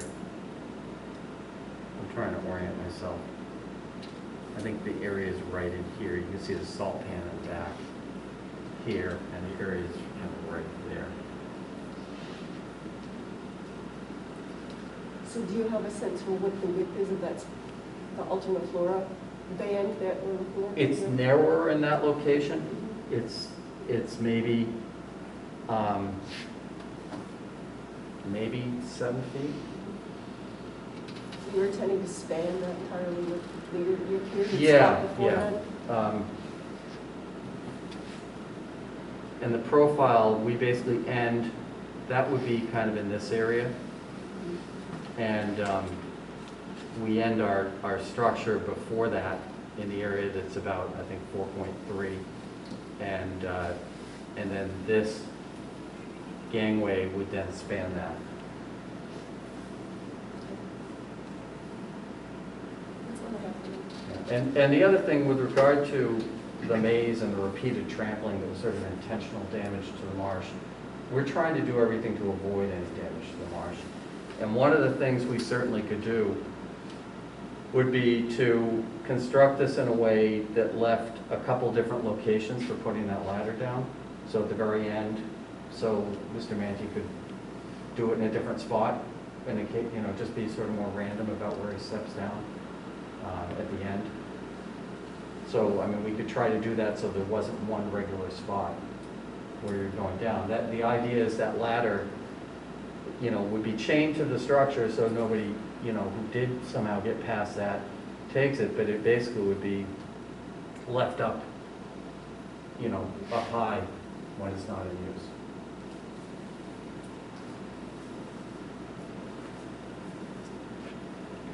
That's all I have for now. How do you want to handle you and me, Tom? Do you want me to just summarize that I do not feel this to be a preventable project and you disagree with me based on all the other comments? I think to get it in the record, unless, the other option we have is to, by reference, ask to incorporate all the other minutes from prior, but I think Mary wasn't present at that, so it's probably fairer to just rehab the discussion. All right. For all the reasons I've reiterated, I've gone through various meetings and I developed the dock policy for. I think that the WPA does connect to ACEC regulations, and this is not a permittable structure under ACEC regulations. And unfortunately, those regulations are overseen by CZM, and they have no opportunity to comment on this process, and therefore, I don't think this is permittable. And unfortunately, it comes down to local conservation commissions, who I don't believe it should fall on, to enforce a really vague connection between the two bodies. Fair enough? Yeah, and as I said, I disagree with that. I think that the Wetland Protection Act regulations do talk about how the ACEC comes into interpreting the regulations, but it has to do with the elements of the ACEC for which it is listed being considered and not allowed to be impacted through the decision that you make, which is different. The ban on docks is a different beast, and DEP has chosen, whether CZM agrees or not, to allow Section 10 to go forward in ACEC, but not permanent structures below mean high to go forward.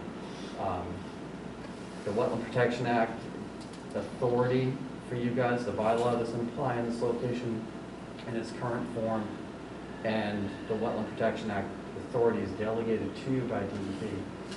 And my understanding is that DEP conveyed, that they wouldn't be requiring a water quality cert. They conveyed to the agents some conditions that they would like to see in an approval with regard to the height of the structure, the design of the structure.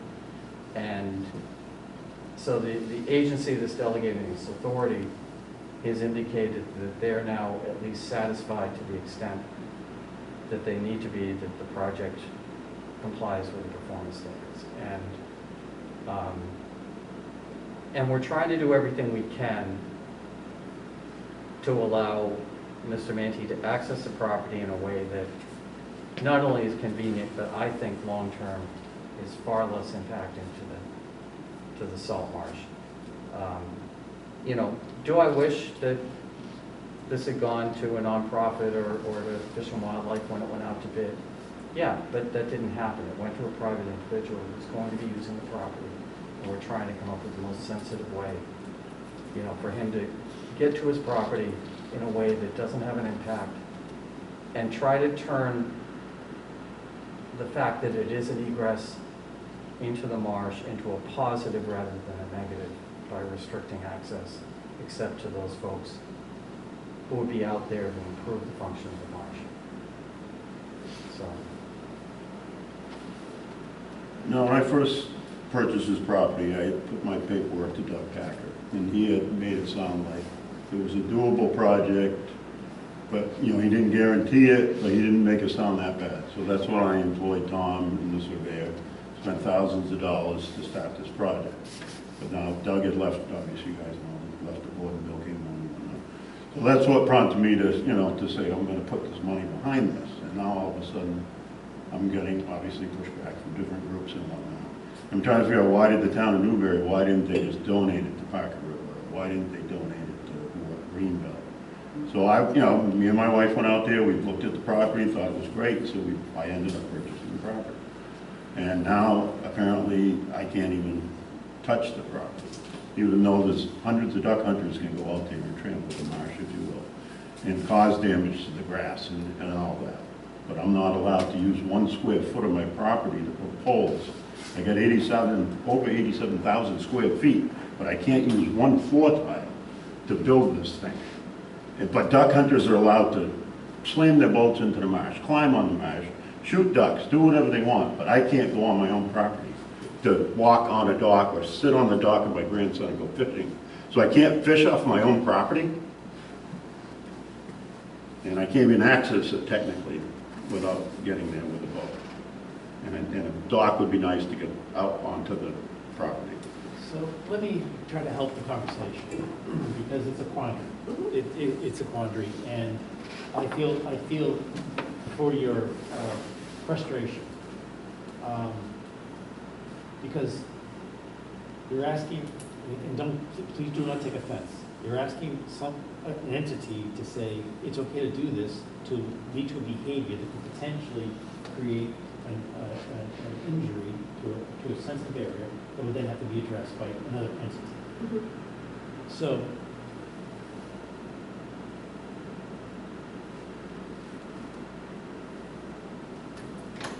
I mean, you could say on Monday, Wednesday, Friday, I walk this way, Tuesday, Thursday, Saturday, I work this way, I don't walk on Sunday. I mean, it could get really... Well, I don't plan on walking on the marsh itself. I want to There you go. remain on the catwalk. There you go. So if you indicate that the intention is to stay on the dock or on the platform that's built, is that more palatable? Well, And is that an intention that you want to live by? Well, that's what I'd like to do. Otherwise, I would just be taking my boat and just climbing onto the marsh and walking around on the grass. So That's why I want to build it to the correct height. Yeah. So the intention is that you would basically stay on this platform that would be Correct, and fish off the floating dock. and you wouldn't be walking onto the resource area, onto the sensitive resource area. Is that the intention? Correct, yes.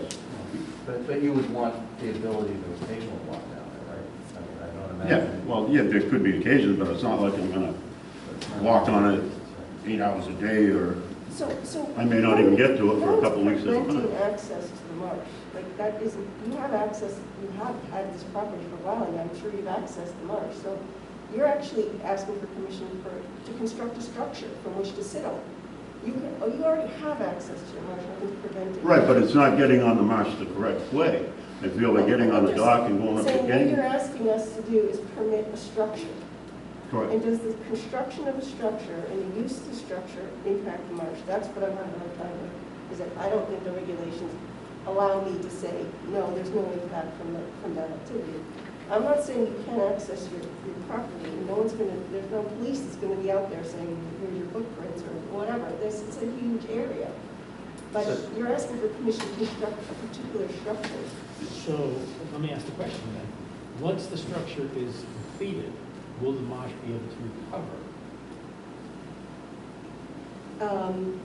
Okay, is there impact during construction? There will be. Okay, so then, game over, that's the problem. If there's impact during construction, that's for me, that's the problem, is even getting beyond that. So once it's in, yes, the marsh can regrow underneath the structure, and if if pedestrian use around the structure is limited, then, the marsh will maybe do fine. If you compress the peak consistently along the marsh, around the structure, you will create ponding. It will be wet throughout the tidal cycle. So it'll kind of, it'll make it so that you'll want to expand the structure to get away from the ponding that's happening around it. So I just think it's opening a can of worms to allow a structure in the middle of the marsh in this way. It doesn't seem to me to be a good precedent to set. But you also don't seem to think that it is allowed by the regulations. Or allowed by the regulations. I think that's the real thing here, is Yeah. that you're, at least for Mary, she's saying that her reading of the WPA is not. Right, and I understand that. If I can just say, I think that the amount of trampling that it would take to actually kill vegetation is more than what would happen during the construction of the structure. I disagree with that. But Well, it doesn't even matter if she doesn't think the structure is permittable, then that's kind of a moot point, right? Well, I think her argument that it's not permittable has to do with the alteration of the marsh that occurs because of the structure. And what I'm saying is that I think that the alteration, if you read the definition, has to do with the killing of the vegetation or the changing the productivity of the salt marsh. And I think that this can be done without altering salt marsh, which I think is why DEP is willing to let it happen with the 2-inch pipes and that elevation. I think one of the things that we had talked about in the prior hearings was an annual report with photographs documenting that the salt marsh is still healthy and vibrant. And we would accept a condition that if those photos of the area around the structure indicate, that it's not a vibrant, healthy marsh, that You're gonna remove it? that we remove the structure. I mean, I think that if there is an impact out in the salt marsh from the structure, I'd be really surprised. I think it's more likely that you would have die-off in the salt marsh for some other reason. Yeah, I mean, this But- structure is, once you construct, the way the Wetland Protection Act works, within 3 years, you have to request a certificate of compliance, and then we're done. Yeah, I know. Well, but you can issue a perpetual. Yeah, but that just shifts the onus of Who's gonna enforcement onto the drive out there? long-term on the commission. Well, it does, but We- but It's there's enough inaccessible people. except by boat, so we have no ability even. I know, that's why it's like, I appreciate the offer. Yeah. For me, it doesn't do a whole lot. Yeah. It may for other commission members. Mr. Kirkpatrick, do you have anything to say about this? Oh, this is not my issue. Okay, well, I have to ask though. Has anyone seen this location? Have they been there? Yeah. Yeah, and we'd be happy to try to set up a site visit, get a vote, I- get people out there. Tom, I do think that we're either at a vote or a site visit. So I don't know if there's other commission members who want to go and do a site visit, or if we just want to vote on this. I'm guessing that's where we're at here.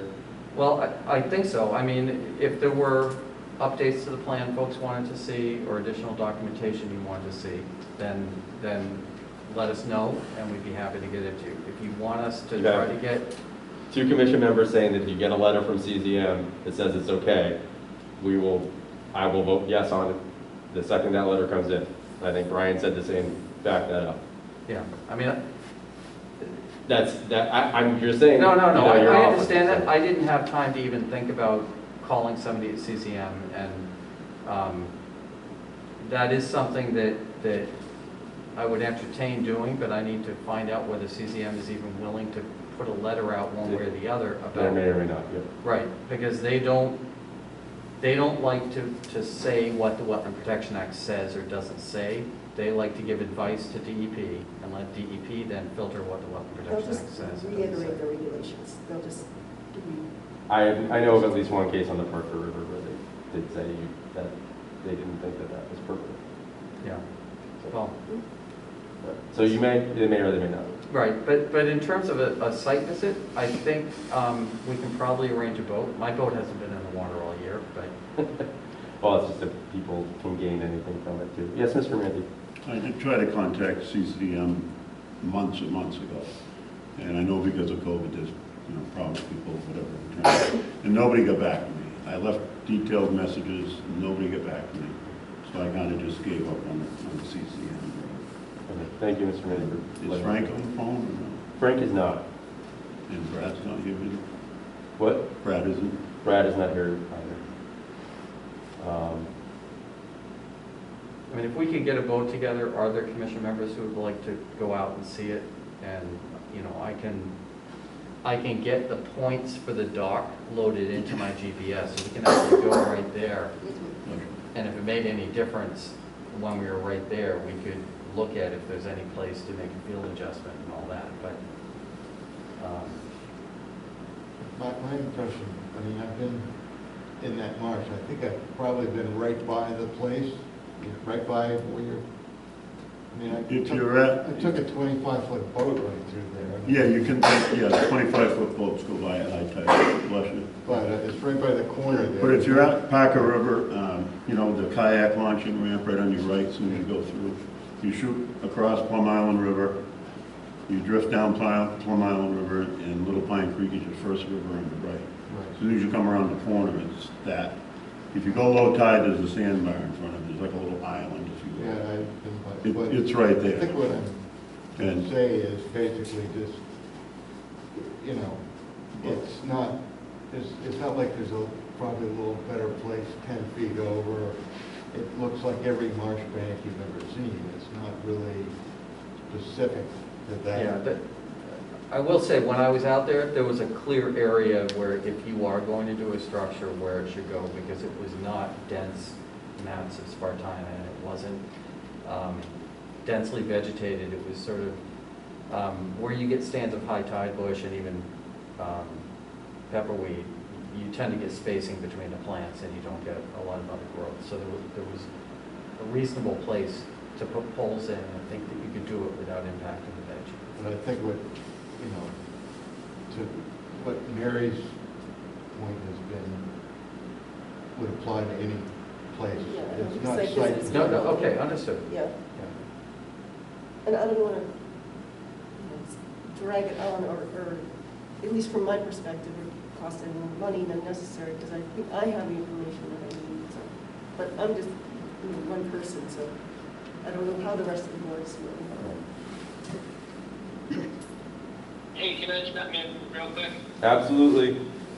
So I just want to run through a little thought experiment here, if you will. So,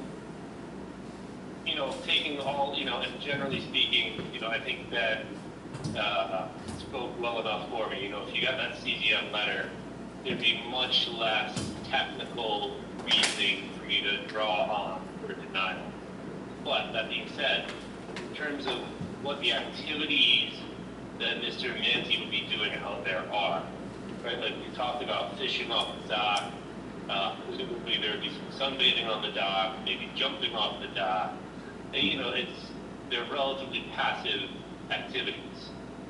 And if the dock were to be denied, would any of the activities that would take place on the dock be somehow prevented from him doing on the marsh? If he came in at a high enough tide and his kayak moved and just landed there, would we say you may not fish, or you may not jump, or you may not do, whatever else? What is it that functionally would be prevented? Because, to his point about what he's being prevented from doing on his own property, I feel like on a certain level, we would not be preventing his doing anything with his property. We might be preventing access at a very low tide, and that's a time issue, but we wouldn't be preventing any activities necessarily. And so, does somebody want to pick up that thread and either go with it or against it? Going to play that out a little bit? I think it's kind of superfluous, Brian. I understand where you're going with it, but I don't know if it is going to add much to the discussion personally. I think that's, nobody's looking to restrict access or say that people can't be on the marsh or can't go on the marsh, and there's really no enforcement of it. We're just looking at this structure and whether or not it meets the WPA standards, right? Right. The hang up that I have is that, Mary's point notwithstanding, of course, the law of the WPA isn't, thou shalt not. It's, you can do whatever you want, you just have to do it within a certain set of boundaries. And they really say it's a flat note of very few things. The 5,000 square feet of wetland you can destroy, being a, really good example. So, if we were, let's just say if we were to deny this permit, deny the project based on the lack of information, and then somebody, brought, Mr. Manti, for example, if he brought forward an appeal saying that we have denied him some right or some activity, I'm just curious if we actually have.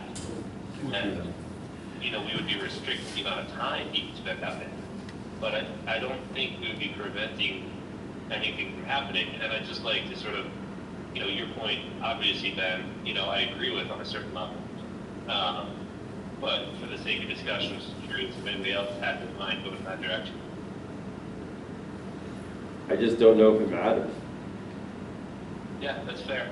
Well, you are restricting me. I don't know if it matters either. You are restricting me activities. I can only go there at 2 high tides a day. I think there's two different things. I do want to correct one thing, Mr. Chairman, that you noted. Yeah. But I meant Mr. Chairman on the phone. Sorry. Usual chairman, not chairman. Right. The Yeah. usual Yeah. chairman. And that is, that access at low tide is restricted by the tide itself.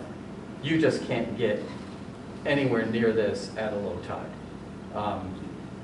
And there's a couple little spots where you can float in a kayak, maybe.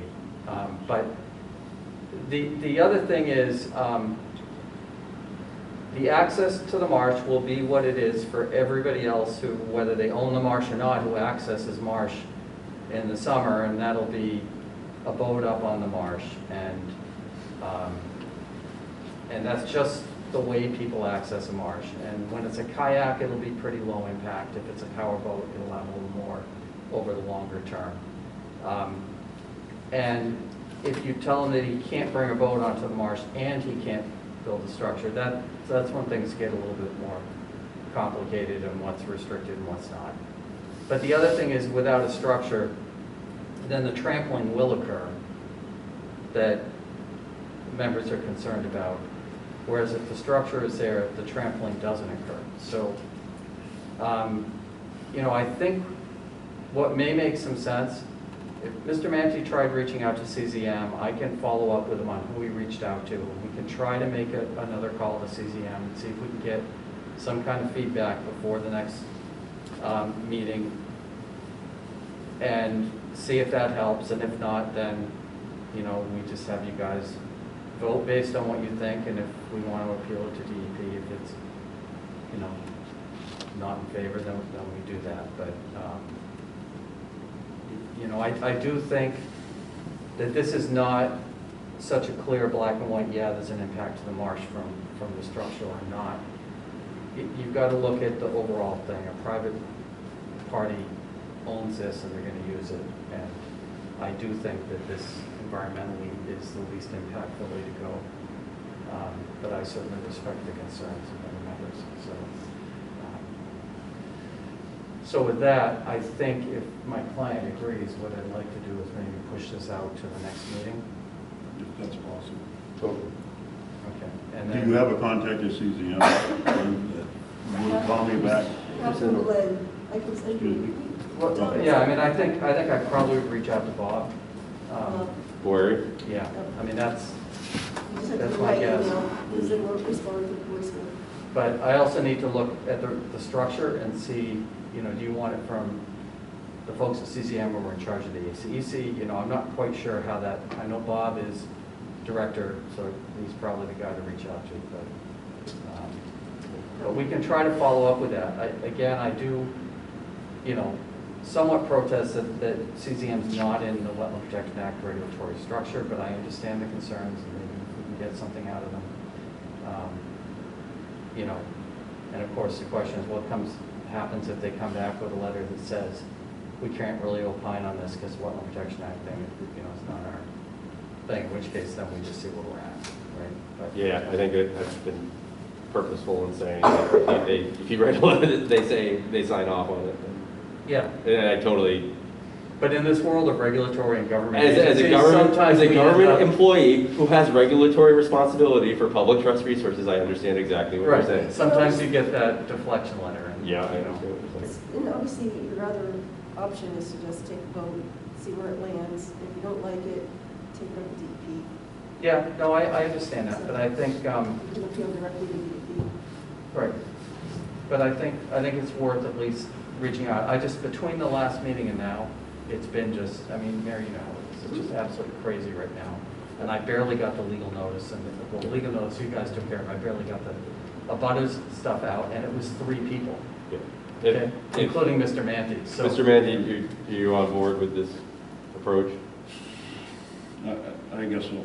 I mean, I'll put my faith in CZM, but one way or another, I'll be using my property. I don't think anybody here, to reiterate things I think have been said in past meetings, I don't think anybody here wants to prevent you from using your property. I don't think there's a commission member here who feels happy about this process or satisfied with this process. I mean, the whole duck hunters things, you guys haven't really talked about that, but they're allowed to go there, and I know a few duck hunters that use my piece of property that go out there. And that's how they get up there. And I know by law, you have to allow them to hunt. So if they're trampling it, now I'm building my dock, I was gonna put plywood down so I can do it. But this guy over here and that guy are running all over the place, but I gotta stay on that piece of plywood. I just don't understand that at all. I mean, 1,000 people could be out there, but I can't. Talk on my private The duck property. hunters are trespassing if they're above. They're allowed to hunt down there. They're Years ago, above- they made a deal with the duck hunters. If they're above mean-high water, They're out there. then Sorry, they're Mary. trespassing. Well, So they do it all the time. Sorry. they do it, but they're trespassing. I'm just trying to do it the correct way. And I But, see but they are, being they are done. landing boats and they're staying a full tide cycle on. Yeah. And They're allowed to they're dock doing a out lot of more it. trampling than Mr. Mante's proposing to do. But let's take this, I mean, But we've yes, been going back and excuse me. forth long enough. I certainly do feel that we've re-entered everything into the record. If anybody disagrees and there's something else you want me to mention, let me know. But I think what we do is we continue this to the next meeting. If we make progress with CCM, we don't have a letter yet, we'll ask for another continuance, but otherwise we'll come back for a vote. All right? Okay, so you want 10/19, not 11 too? You want 11/2, which would give us a little more time? Or November, well, that's your next meeting? 10/19 is our next meeting. Oh, 10/9. Which is 2 weeks out, which I goes by think fast. 11 might be better. Yeah, so let's do 11/2. Okay, so I'll move to continue this hearing to 7 PM on November the 2nd. Roll call vote, Brian, Aye. Daniel, Yes. Peter, Yes.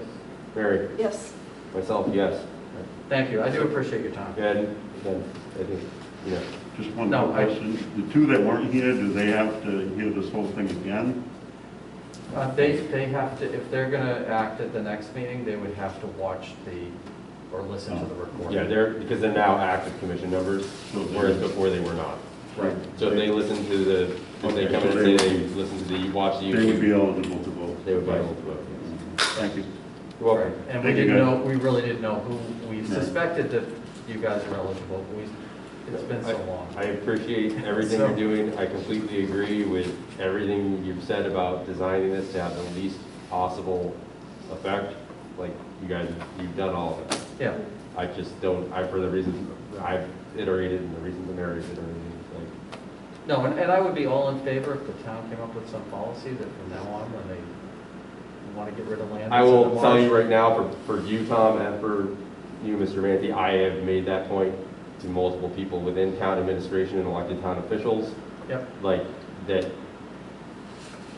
these properties that have high conservation value and high environmental value should not be going to auction without vetting it through town, the town first to make sure it's an appropriate person.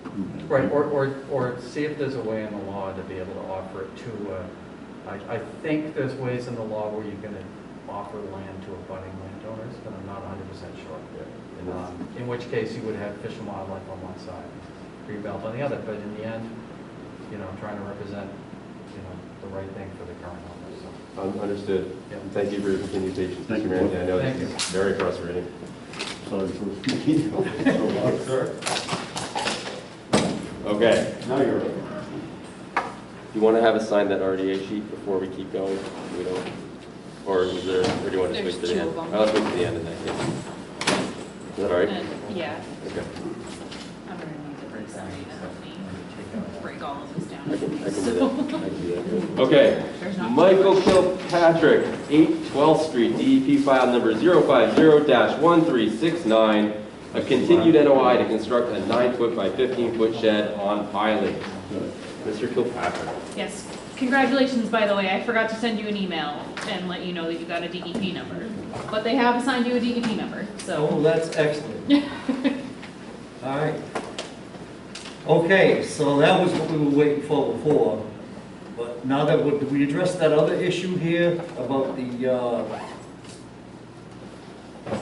lot coverage? So the lot coverage is something that needs to be discussed. Oh, okay.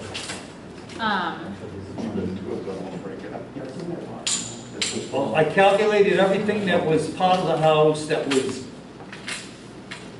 I thought should have been added up. And I came out to 28%. Those are these plans that I'm sending around, those are the plans that got put into the Dropbox, showing the construction of the shed, and the document additional to it is the lot coverage calculations that I received from Mr. Kirkpatrick. Looks like we lost And Brian. who reviews that in the town? Is that the building inspector that looks at that? The one in my end. I don't know who exactly reviews that. Because isn't that a zoning issue? I believe it is. I believe if it goes over the lot coverage, it becomes a zoning issue. Right. So I don't know if that would be. It's not in our bylaw, okay? No, It's currently over and it's proposing more overage. it's Yep. over, and so it needs zoning relief. And so typically, in this, going through this thing from the Newbury report, they have a specific person that looks at these issues, the zoning code officer or something. I think that the building inspector I'm assuming the building inspector does that here. right? He's our zoning inspector. Right. But- And so with a shed, does it require a building permit and will it be reviewed by the building inspector? Sorry, so I did speak with the building commissioner about the shed. Since it is under 200 feet, 200 square feet, it does not need a building permit. Okay. So that, It might not get reviewed for lot coverage then. I don't know if it would get reviewed for lot coverage, but I know it wouldn't get reviewed as far as the building code goes. So I think it's up to us to put it before them to say this is need review by the zoning board if they're going over the lot coverage requirement. And if it doesn't, then it's just a shed and it's an elevated shed. And I don't think we necessarily have a problem with it. I'm speaking for myself, but Yeah. What? it's a ZBA issue. But Right. typically, anything that we receive will have, that requires a local permit, they would have to have the Wetland Protection Act requires that we at least apply for those local permits before coming here.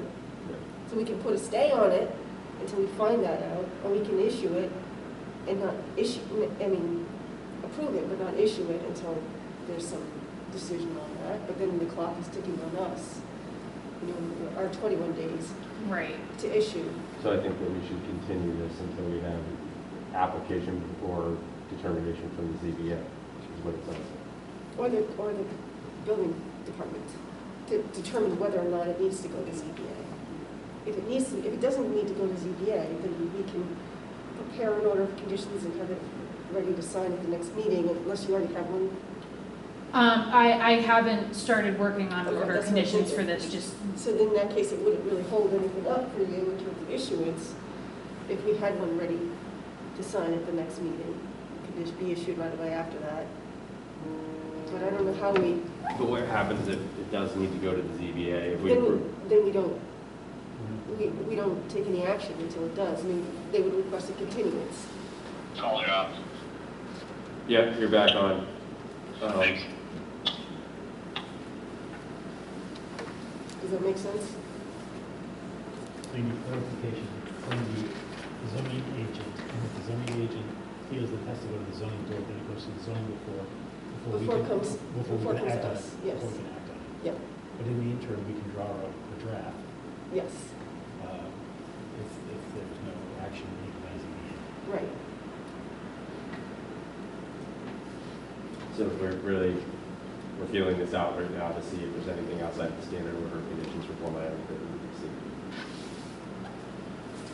And I did a drive-by, I think I mentioned once at the property, and, it's kind of lawn area there back in the backyard where you want to put this, right? It's grass, yes. Grass, it's mown grass. It's all, the property's all fenced. It's not beach grass, it's not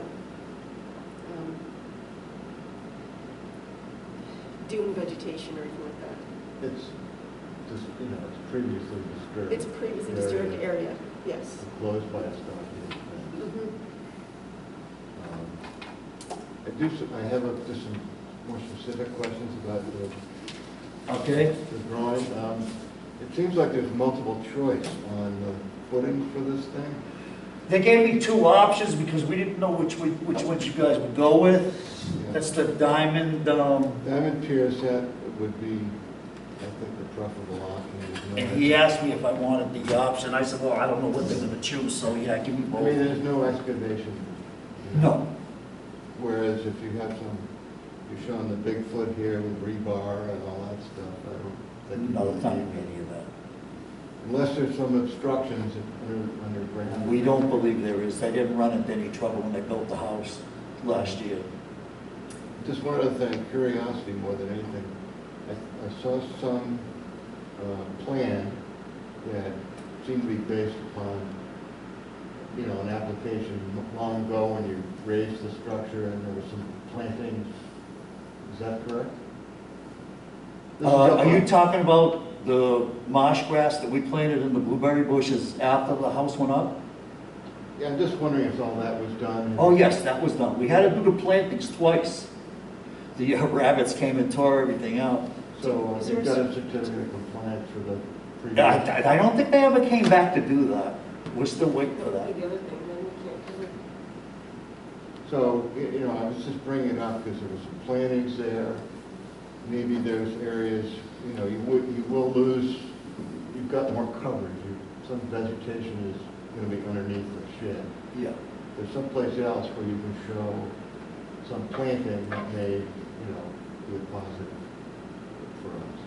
Oh, you want to see where we made the plantings? He's saying that maybe you could add some more plantings since you're going to kill vegetation by putting a shed over it. Is that what you're saying, Jeff? That's basically what I'm saying, yes. Just some sort of mitigation. I don't know.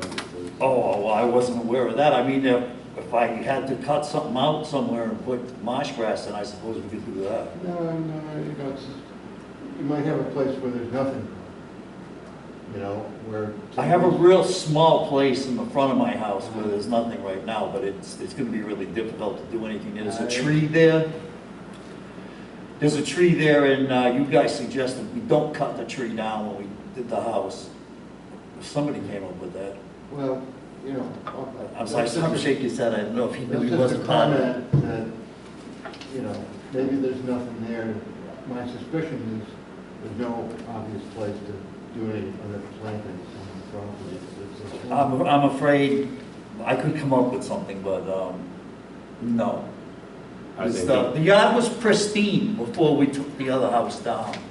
It was all lawn grass all the way around. Yeah. When they disturbed the soil to remove the old house and put the new house up, they said that they wanted the marsh grass on the whole east side of the house, except for an area to park my truck. There'd be an area to park my truck. The rest of the whole east side of the house would be all marsh grass. You get down the end of the house, take the left behind the house, and that would be all marsh grass all the way to where the grass was not disturbed when they tore up the lawn. And that's what we did. We put the marsh grass in all the way down and all the way up the back. And we have no room for anything else. We just started room. Is it growing okay now? I'd rather have an expert look at it and determine that, because I kept pushing it back in, and we had all this dead stuff sticking up there all winter through the ice. And in the springtime, we started to get new shoots up, but as soon as the new shoots came up, the rabbits came and nibbled it right down to the ground. And even right now, I was checking it out today, I found 3 sprigs and 1 thing of the grass had come up. I had 3 fresh green things come up, and the rabbits came and took them right off, left me about ½ an inch on the top of the sprig. I do have small blades of marsh grass coming up with the old stuff folded over and dyed, but it doesn't look like there's a lot of grass there. Well, sometimes there's opportunities like that. You take vegetation in one area and add it in another, and I don't really see that as likely to happen. So. Might not need it, but I think that if there is an outstanding order of conditions, we need to close that out before approving new work. So I think what we need to probably do, Mr. Kirkpatrick, is continue this. If it's all right with you, between now and the next meeting, does he need to request from the ZBA or from the zoning agent the determination, or can we ask? I think we can ask, I'm not, right? We should be able to, I can ask about that tomorrow and see what the process would be there to get some sort of decision from the ZBA about that, and whether we can be the ones to request it, or whether he would have to put something No, I just in mean, writing. I think that, yeah, if you just said that we have a project before us, we don't know if it needs ZBA approval. Yeah. Okay, so between now and next meeting, we need to, Sam can find out, here, I'm volunteering you for things. That's my job. Sam is going to see if this needs ZBA process or some type of approval from zoning agent, and also determine whether or not there's an open order of conditions, in which case she can inform Mr. Kirkpatrick and he can request a COC. And so that, because the problem is if the previous stuff, if it never got closed out, we can't do anything new until it is closed out. That's Mary's point. But that would be as simple as, That's very good. if everything is done and done right, then we can do both of these things next meeting. If everything lines up, we can get you out the door next meeting, basically is what I'm saying. Unless there was a condition for, that required monitoring or something that didn't get done. Right, It sounds like right. it probably wasn't the case. Right. Does that make Okay. sense? So they'll probably just send somebody out to make sure that I did what I was supposed to do? That would be me. Okay, and, And I take it from can, knowing now that we're going to need to do that, I will check and make sure, see if there is an open order of conditions for the property. If there is, I will just shoot you an email real quick and let you know, yep, there's an open order of conditions, I'm gonna come out. You don't have to be there for me to do the inspection. As long as it's okay with you, I can just go out there. Well, typically, there's a requirement for an as-built plan if there's a new house being constructed, or there's a requirement that at least it be certified by somebody that it was built according to the plan. So it's going to be hard for you to tell that, just eyeballing it. Often there's a special condition that says, Okay. We don't have, so we're gonna figure out on our end what the conditions are Yeah. and what needs to be done to meet the conditions. We're gonna tell you what that is. but And you may need to get back to the engineer or whoever it was that prepared the plan originally, yeah, and have them do an inspection to be able to say, they came out, they've been out twice. okay. it should probably all be there. We're just trying to tell you all Maybe like you the. already have it then. We're just trying to tell you the possibilities of what it might be, not that Okay. you will. Yeah, We're just trying. I know they were out there twice. Yeah, we'd rather tell you what might happen than tell you one thing now than say, oh, by the way, we also need this, this, and this, and then you're like, what? Why didn't you tell me that last meeting? I'm ready for all the stuff that I have never seen before. Yeah, okay, so, It just keeps coming. I know, it's fun, isn't it? All right, so, Motion to continue. thank you, Pete. Dan, Brian, did you catch enough of that, or do you want to abstain? I caught enough of that. What, so we have a motion to continue to the 19th of October at 7 PM. How do you vote? Aye. Dan? Yes. Pete? Yes. Mary? Myself, yes. We will see you via Zoom on the 19th. So, just on the agenda, there'll be a link for Yeah. Okay, that's a Zoom meeting? It's a Zoom Yes. meeting, yep, Okay, yep.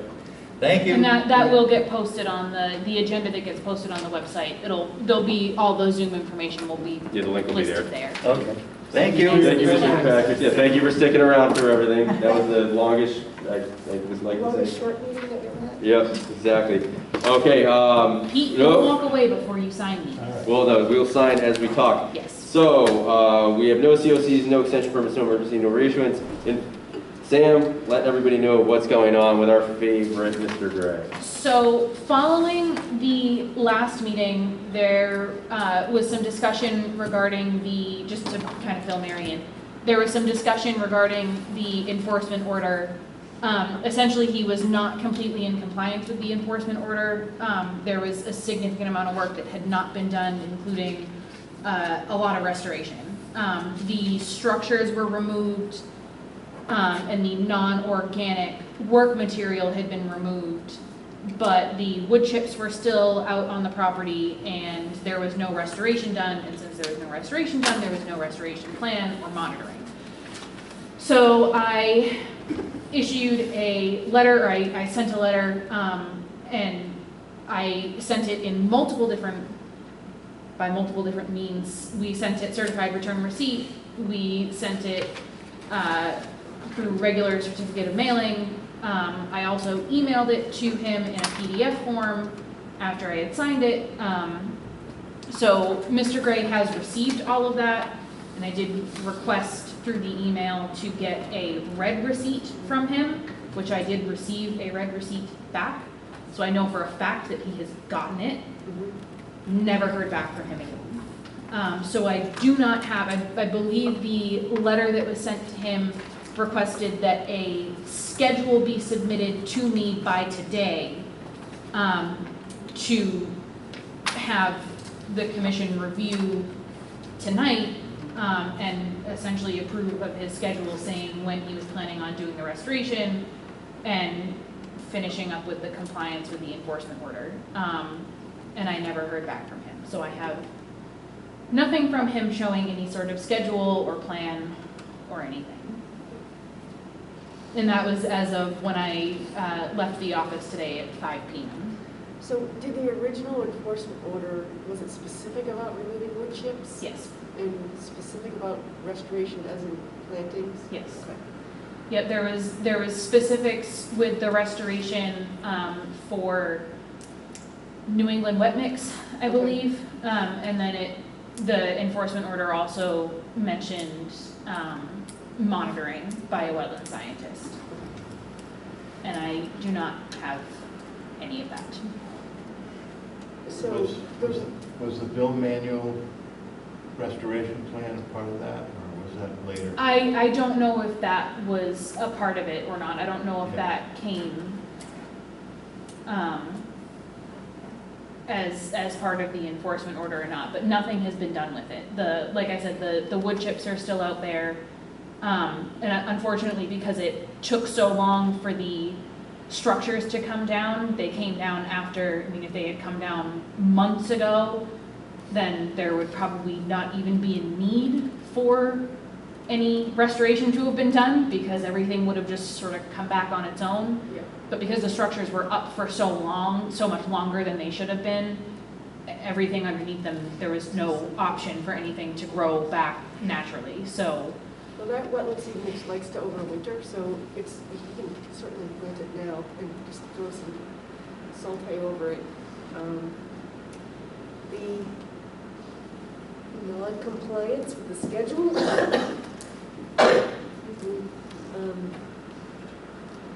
You know, we can threaten to refer it to DEP, and I'll start throwing fines at them and stuff, and it'll be really expensive. But it seems we should be able to work this one out. Thanks, Judy, thank you. I do know, I think part of the issue at the moment is that Mr. Gray is no longer living there. There is a tenant at the property, and I believe he still owns it. And he supposedly has a plan to do, replace the septic system and everything. I spoke to the director of public health. This was quite a while ago, so I don't know if she's received anything since then. But the last time I spoke with her, she hadn't received anything with regards to any septic plans or applications or anything. So I know he's no longer living there. So I don't know if that's causing any issues with. I mean, this is not our privilege, but I just kind of wonder if the Board of Health is also looking at some sort of enforcement action. How can you be living there if there's a failed septic system? I don't know that the septic system has failed. Again, supposedly, according to what he said to me, it was that he was voluntarily replacing the septic system. Who does that? Right. According to him, he purchased the house for cash, so there was no Title V done when he purchased it. So there's no record that the septic system has failed. So, but according to him, he was voluntarily replacing the septic system. But there, as of right now, there is no record that it's failed. So I don't know if they know that it is failing, or if it was just like a random decision that he decided to replace it. But as far as I am aware, there was no Title V inspection when he purchased the house. So there's no record of any inspection for the septic system. My guess there's no, you know, a lot of people have septic system and the plan for the septic is in the Board of Health office. And I did ask them, they don't have any plan, they don't have any files at all for that address, Probably so. 50 from Young Road or something. Yeah. It's so low, it's no way this can be in compliance.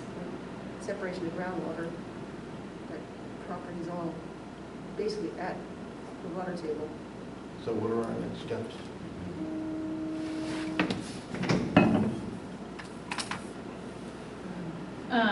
So I think, Mary, I know you said that we can sort of notify him now. I can send him an email tomorrow, or send him a letter. Actually, I probably sent him a letter and attach it to an email like I did with the last one 2 weeks ago, and notify him that. Certified mail too? Yeah, so I sent it certified return receipt, and I sent it certificate of mailing. Okay. Oh, wow. Because I know that there had been some issues previously with failure to sign for things, and the post office just not leaving it. So You have his new address though? I do have his new address, and that's what the new address is the one that he sent me. And it's in New Hampshire, and that's where I sent the letter 2 weeks ago. And like I said, I sent it certified return receipt to get a signature as well as certificate of mailing, and I emailed it to him in a PDF. So I can sort of do the same thing and notify him that He doesn't. based on discussion with the commission, that there's been failure to comply with the enforcement order, there's been failure to comply with the requests that were set forth after the last meeting, and that any further non-compliance will be issued and notified to DEP. And they get to take over after that, and then it becomes difficult. I think that's the way to go. Yeah, he's gonna make it really, really hard for himself. They just have to take it up. See, that's a really, it can be very difficult on people. I feel like we've tried fairly hard to get this resolved. Hey, can we get the Title V inspection rolled into an enforcement order? Because if that thing's failing, we should probably know, right? Not our jurisdiction though. Yeah, Say again? Mary says we cannot. I don't It is see not how our they can jurisdiction. compel an inspection, unless we have reason to believe that it's failed. Like Okay. observation of it or something like, if you saw sewage flowing on the property, I think we could do something about it, but. Yeah. Okay. You have a face like you've seen sewage flowing. I've seen some things. So if there's no more discussion about Nathan Gray, What are we asking him to do though at this point? Are we asking him to come to a meeting? so I believe at the last meeting there was discussion not about him coming to the meeting. He just needed to submit a schedule plan Okay. for when he was going to complete the requirements set forth in the enforcement order, which he never sent. That's a pretty low bar. We're not even asking him to do it, we're just asking him to submit a schedule to do it. Right. I think that we had a date by when it should be done, but I think it was. It was included. There was a. It was like, you need to give us a schedule, and the schedule needs to be to have this done by X Okay, date. okay. The requirement in the letter was that he needed to submit a schedule for review by the commission by today.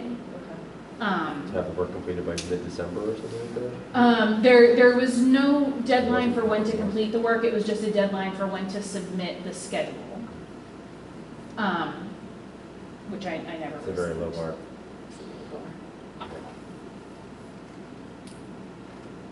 Okay. And I do have one more quick thing. Like, We're all set. I think we're all set with that, unless you want to set anything for a date for completion on everything. I mean, I don't think we can change the rules now. Okay. Unless I don't know, we add new conditions to it at this point, and he's already ignored the last ones, I don't.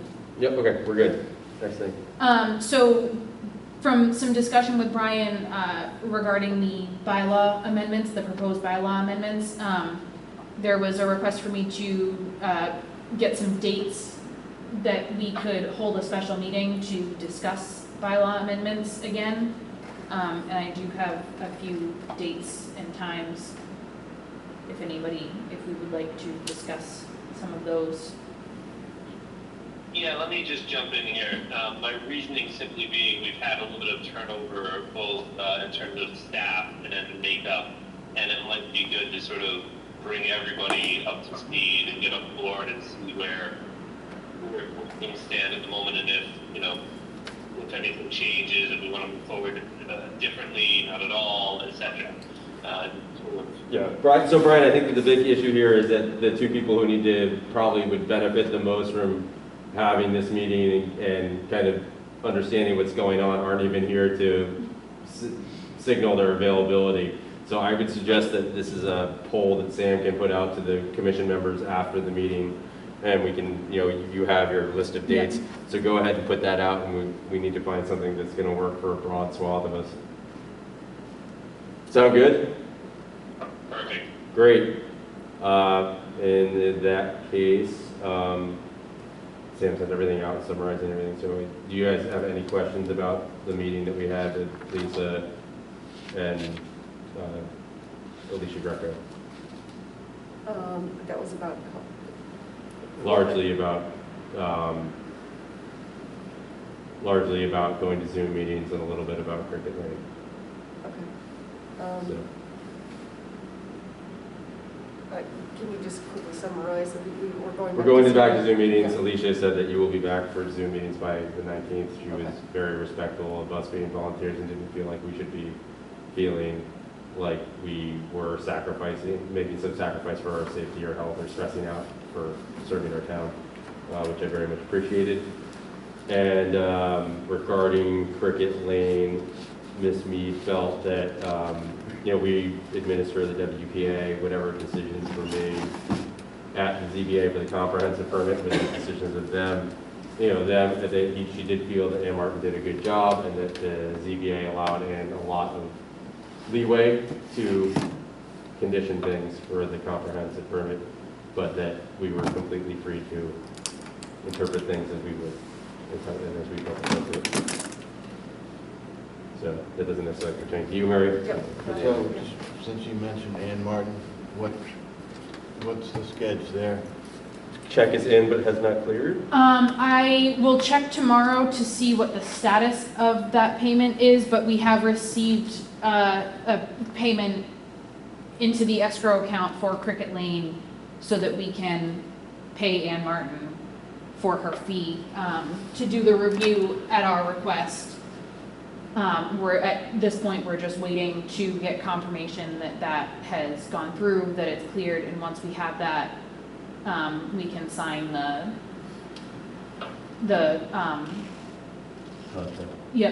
sheet that she sent us, and she can start her review. And that does include a meeting? It does. Right now, the scope that she sent us included participation in up to 2 meetings. So we can have her back here up to 2 times. I mean, I think she's got some questions, but there may be more questions. Right. And she does have the list of questions that I compiled that I received from everybody based off of your review of her review. And when is that applicant coming in? 2 weeks? They are returning on the 19th, yes. Contingent upon I don't know, I'm assuming that they're probably going to come in regardless. There have been a few new things that have come up, some new correspondence and things that I don't know if they want to comment on at their next meeting. But I don't. There is new material in the Dropbox. Not much, but a little bit. Yeah. I'm assuming that they're going to want to come in regardless of whether her review has been completed or not. But I will get in touch with them once we get the confirmation that his check has gone through and that's all set, and she can start her review. I don't know how long her review is going to take, so I don't know if it'll be totally ready by the time the 19th rolls around. Yes, it is not. Pete, I bet you have something to say. You know, I would like to make a motion to adjourn. All those in favor to adjourn, Brian? Aye. Aye. Yes. Yeah. All right. Have a good night, Brian. You too, man. Thank you, everybody.